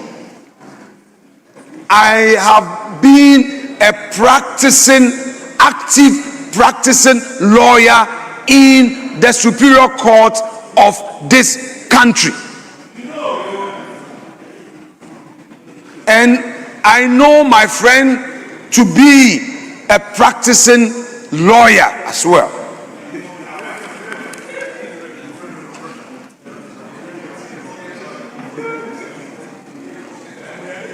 Law and politics may have interlocking interests, but I beg to submit that where the interest of politics is that of convenience, that interest must give way to the law. And no submission should be advanced to make convenience subdue due process and law. Mr. Speaker, what the Honorable Dafia Makwa is directing you to do is highly inappropriate, improper. And Mr. Speaker, he adds on to his submissions with a very dangerous precedent. A while ago, though I said it on a lighter note, he was concerned that such words, such phrases ought not to be used. And I agreed with him. How do you, as a leader, in making your case, create an impression that this is a chamber of brow? This is not a chamber of brow. This is not a brow chamber. We all discuss and judge. So to say that it will not happen, we will not allow. No. Honorable Eche Dafia Meko, it is no more about, for me, Mr. Speaker, Honorable Dafia Makwa has always been calling on my side to hear him in silence. There are people who try to create all manner of things, but they don't have a heart to receive back. So they should check their body language before they start reporting to Mr. Speaker that somebody is intimidating them. They intimidate, insinuate, and act up. When they are getting the same taste, a bite of their actions, then they are crying. If they don't have the energy, they should be quiet and listen. After all, I've been here, this is my fourth term. Mr. Speaker, we are not here with manpower. We are not doing a macho business in this chamber. So, we'll be told that a certain 189 has the macho power to move Honorable Nyindam out. No.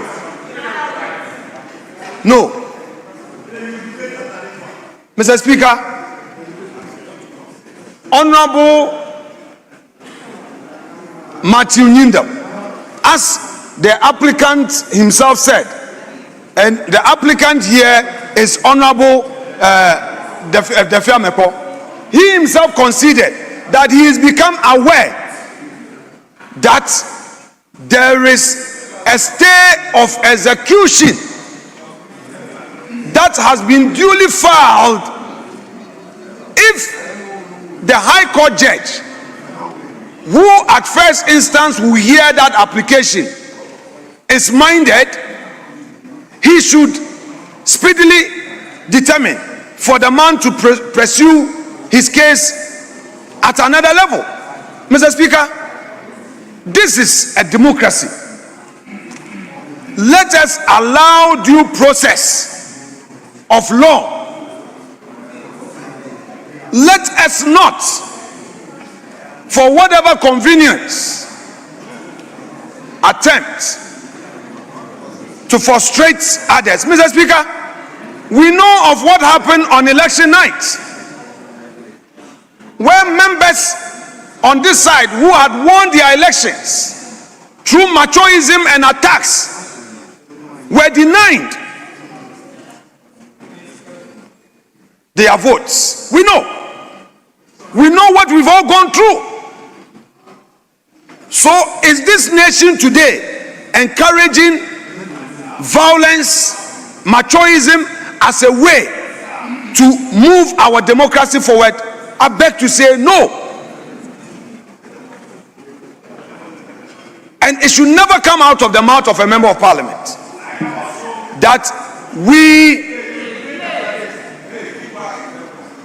it should never come out of a member of parliament's mouth that he will not allow by what means. After all, in a worst case scenario, if the member remains here or decides to participate in the words of Harun Idrisu, minority leader as he then was, the decision, Mr. Speaker, I am dealing with Hansard. No, yes, don't worry, leader. You know what stuff I've made of. I will not get into waters that I'm unsure my ability to swim ashore. I'm very careful, extremely careful. Mr. Speaker, Honorable Harun Idrisu, minority leader, as he then was, in the matter of Jechikwesi, where a court process had been served on Parliament and on Honorable Jechikwesi, at the swearing in, argued that the filing of the injunction, Mr. Speaker, in that case it was even an injunction. In that case it was even an injunction order, an express court order, where, Mr. Speaker, there was no process that had been filed by Honorable Jechikwesi. Even so, the contention of the respected minority leader, as he then was, Honorable Harun Idrisu, was to the effect that if he decides to go against a court order, it is his sole responsibility. If in this country, as part of the jurisprudence, if you disobey a court order, it amounts to a contempt. And contempt of court is a quasi-criminal offense that you, the one who is disobeying the court, you are solely responsible.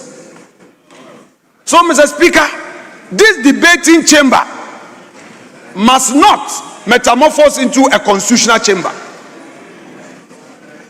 We should not attempt to advance a constitutional argument and make a constitutional determination where we know that there is another chamber responsible for that. Today it may be Ninda.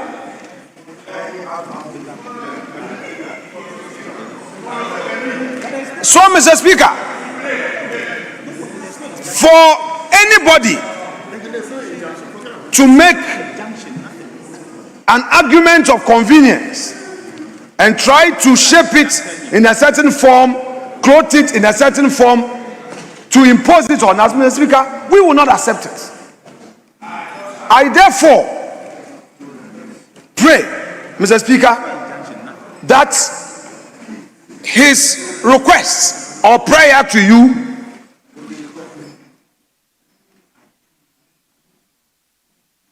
be rejected. Mr. Speaker, the honorable member who is seated in this chamber, who is part of the 87 of the minority caucus, and it is his turn to debate. Mr. Speaker, unless our friend, the majority chief whip, wants to use a physical means to disobey your order or your ruling or do anything to otherwise disturb the peace of this chamber. He cannot invite you to make a constitutional pronouncement.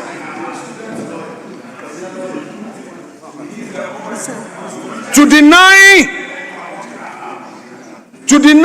Honorable Nyindam his right to represent his people who have elected him for 4 years. Mr. Speaker, he has not slept on his rights. Honorable Nyindam has not slept on his rights.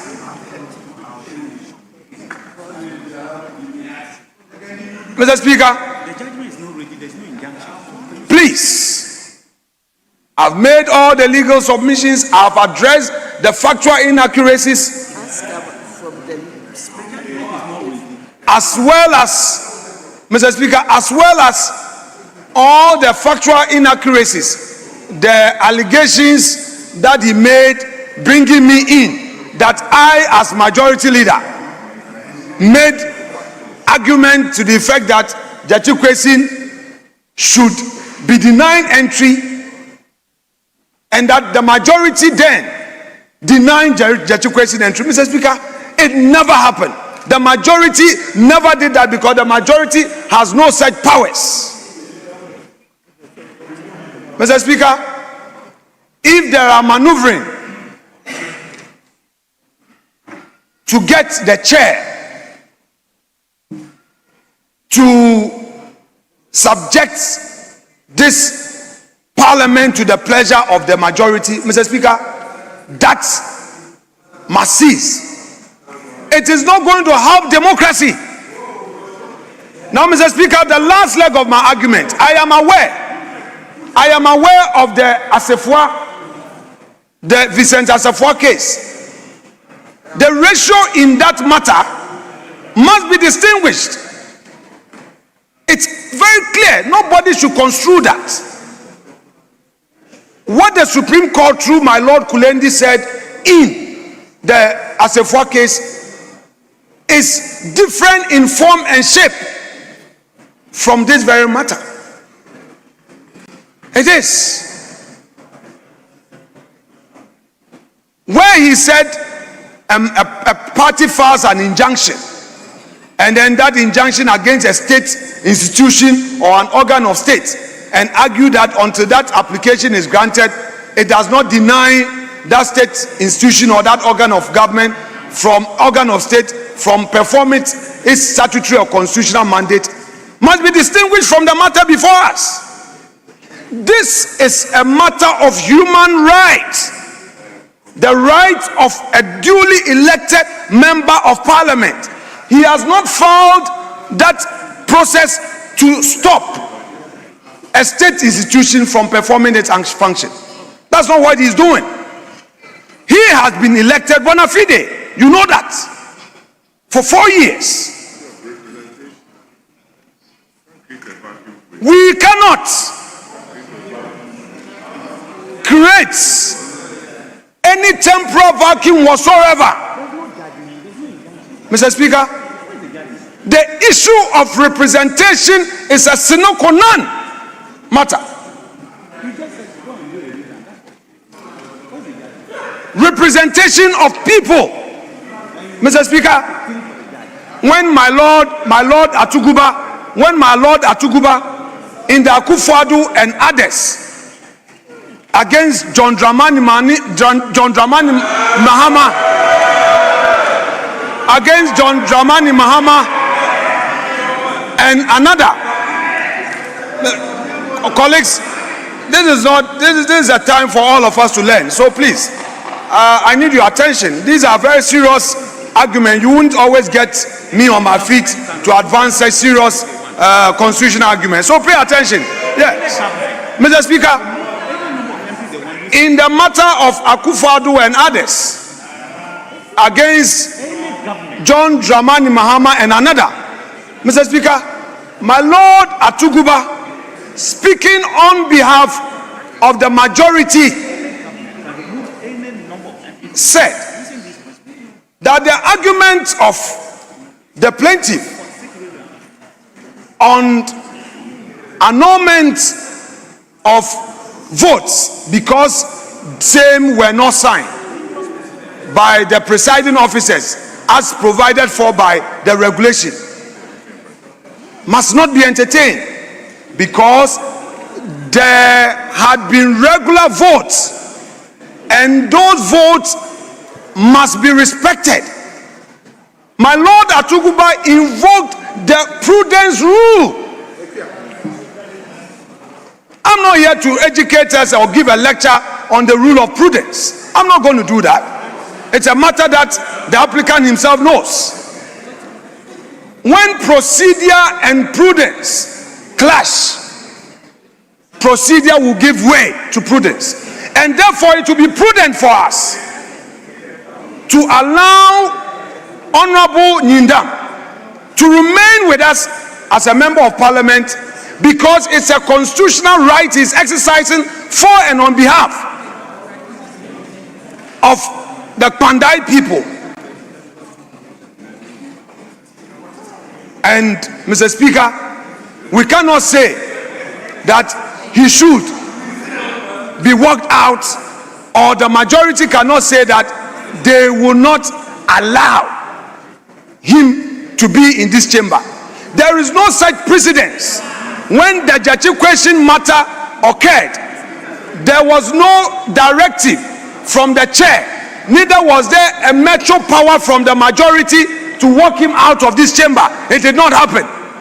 Capitation remained a member of parliament. He continued to receive his salary. Mr. Speaker, Capitation's salary was not stopped. His car loan was not, his car was not taken from him. His benefits were not taken from him. Mr. Speaker, he was allowed to go through the full process, all the way to the Supreme Court. Mr. Speaker, all the way to the Supreme Court, until the Supreme Court made its determination.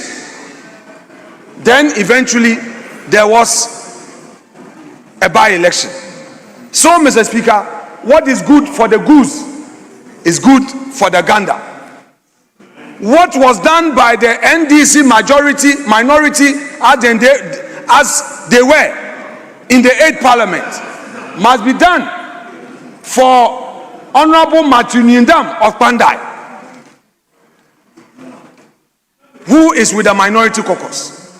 Mr. Speaker, without more, I would resume my seat and pray that you allow him to make his submissions as part of his own contribution on this matter before us, Mr. Speaker. Thank you so much indeed.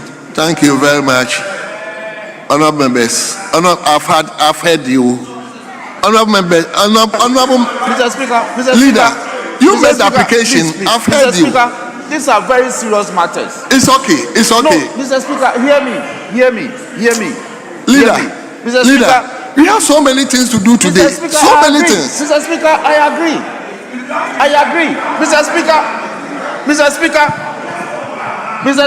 leader, I've not given you the platform. Mr. Leader, Speaker, please you hear hold me. on. I've not given you the platform. You Mr. Speaker, please put hear up me. the mic first. Honorable members, I listened to the application by the majority chief whip. I've also listened to the minority leader. The Speaker of Parliament has indicated to me that I should freeze this particular matter relating to Honorable Matthew Nyindam. And therefore, I'm not going to make any comment on it. I pray that we hold on with the discussion or the commentary on the budget and move on to something else. So that is my discussion. So Mr. Speaker will take on this matter when he takes the seat. So leadership, let's look at something else. Speaker, Speaker, may we take motion number 20 Speaker, Motion number 20. That will be the third reading of the value-added tax bill. Thank you very much. Speaker, the finance minister, I just realized that he stepped out of the chamber. So may I seek your leave to permit the Deputy Minister for Finance to do this on his behalf? I thank you. Yes. Thank you, Mr. Speaker. Mr. Speaker, I rise to move that the value-added tax bill 2025 be now read a third time. I so move, Mr. Speaker. Thank you. So I've done a lot for today. I will let the first Deputy Speaker to also continue.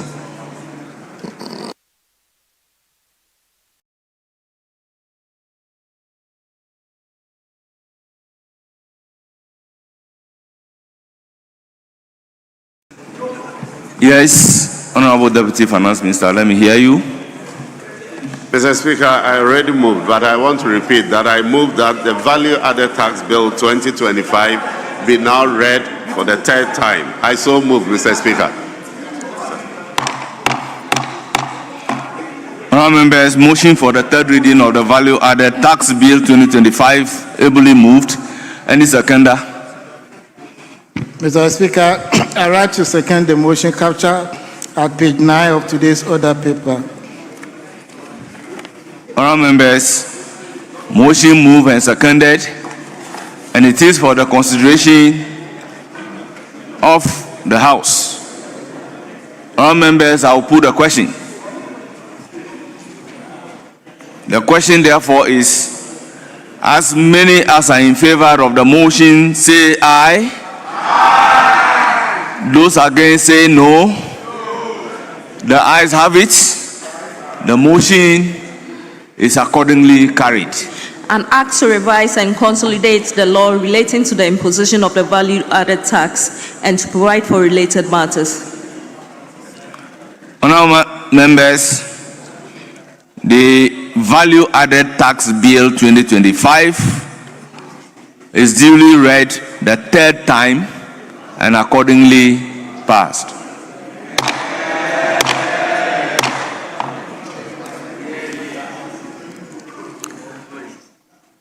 Honourable members, yes. Speaker, we may have to go back to motion number 8A to continue with to take comments on the budget statement. Honourable members, I have heard my colleague speaker loud and clear that the instruction is to defer the issue under consideration as well as the continuation of the commentary on the estimate. So I intend not to vary that particular, the budget statement, the commentary on the budget statement. So once these matters are deferred, I don't intend to vary that directives. So, honourable members, in the circumstances, we are here to conclude some issues on the other bills. I don't know whether we've gone beyond 5 hours or not. Honourable members, the indication is clear. So if you have not done beyond 5 hours, let's do the needful. Speaker, we've done 4.5 hours. Very well, then I expect the needful in the circumstances. Speaker, I pray that in the absence of any further business, we have two statements. Okay. Mr. Speaker, in the absence of any further business, I move that the House be adjourned until tomorrow midday. Thank you. Motion move for adjournment. Any seconder? Mr. Speaker, I write to second the motion.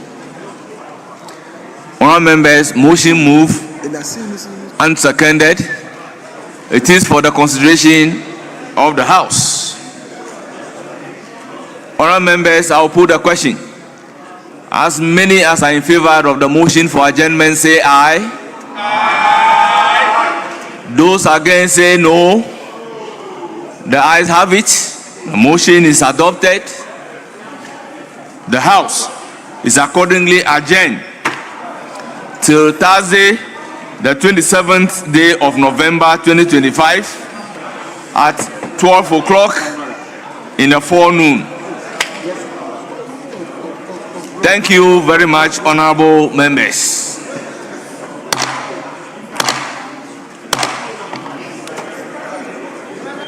Yes.